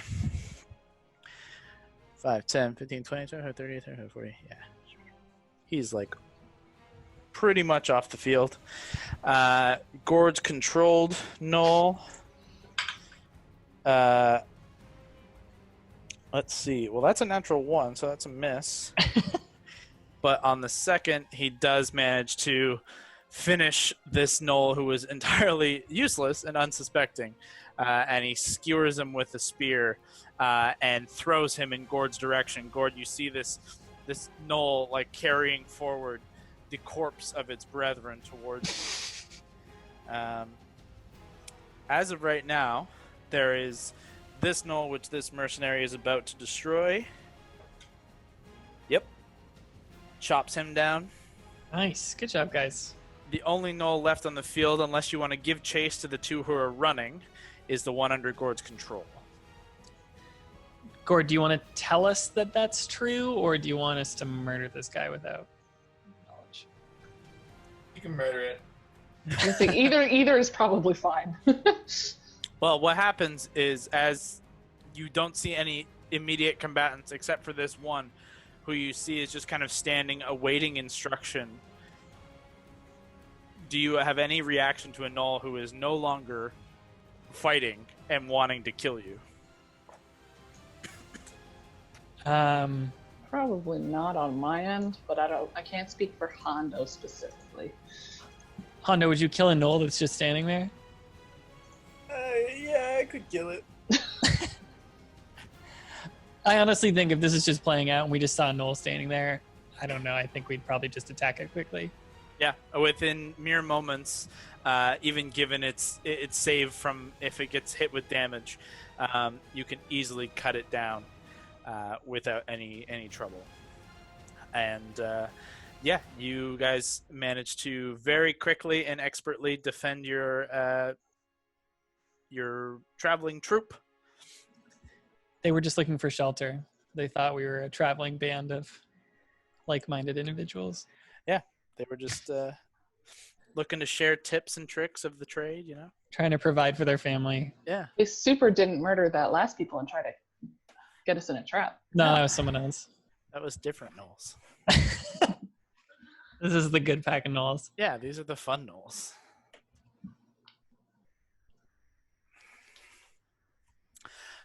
But very quickly, the combat fades, comes to an end.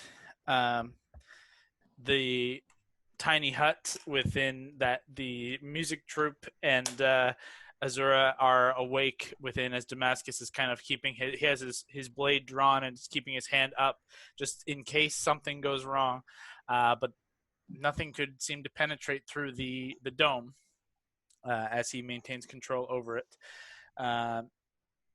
And he'll exit out of it, and as he does, the dome fades.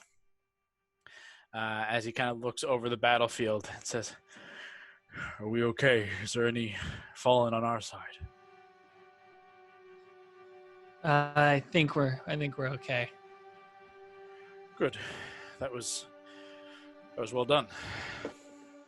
Let's be real. It'd be pathetic if anyone fell to those gnolls. The mercenaries just kind of kick the dust and just like, yeah, that'd be... Oh, poor guys. That'd be pretty bad. Val, are you okay? I'm going to take out Heartbreaker again and try and inspect it more closely. You said there's like black in it. Does it look cracked or anything? It does look a little like the covering is covered in this black like ichor, and you can see it kind of like emulating a crack along the side, like as if it like dripped down and left a crack looking line.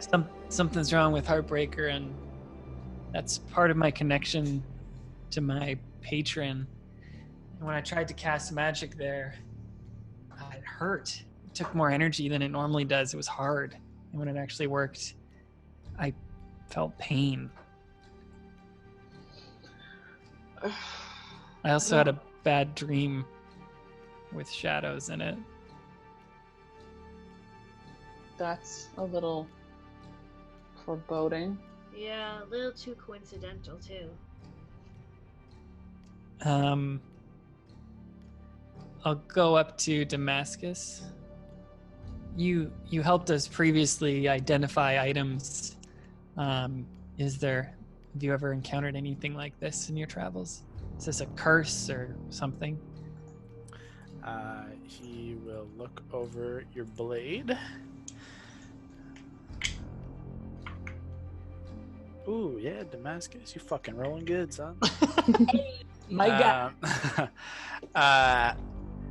He looks it over and says, first of all, this is a spectacular weapon you have chosen.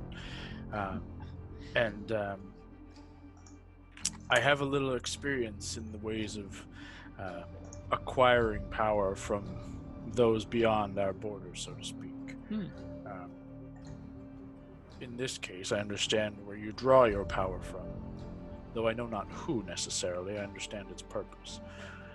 It would seem this is either by my estimation, either outward forces have done something to where you draw your magic from, or perhaps a warning sign or threat from your patron.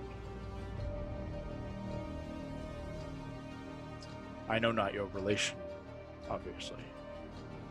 I'll immediately be like, thank you.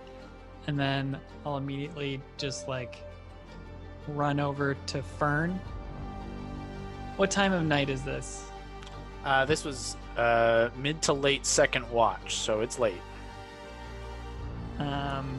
Like you'd be, that would put us at like 3 in the morning. I'll run over to Fern and I'll be like, I'm sorry, I'll be right back. And I'll jump on Fern and I'll just like take off in the air. Okay. And then I'll like land maybe like 100 feet away. Okay. And then I'll jump off Fern and just like kneel down in front of Fern. Mhm.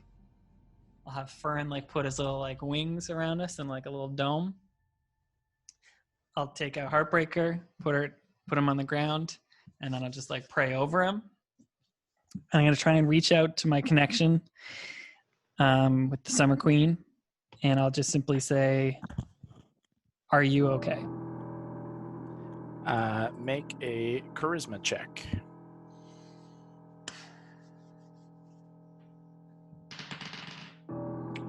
Downs. That's 13. You close your eyes and you try and reach through Heartbreaker to the Feywild and beyond, where the Summer Queen holds court. And you immediately find even just the thought of her and the thought of trying to put yourself in her presence, even within your own mind, clouded and lost in shadow.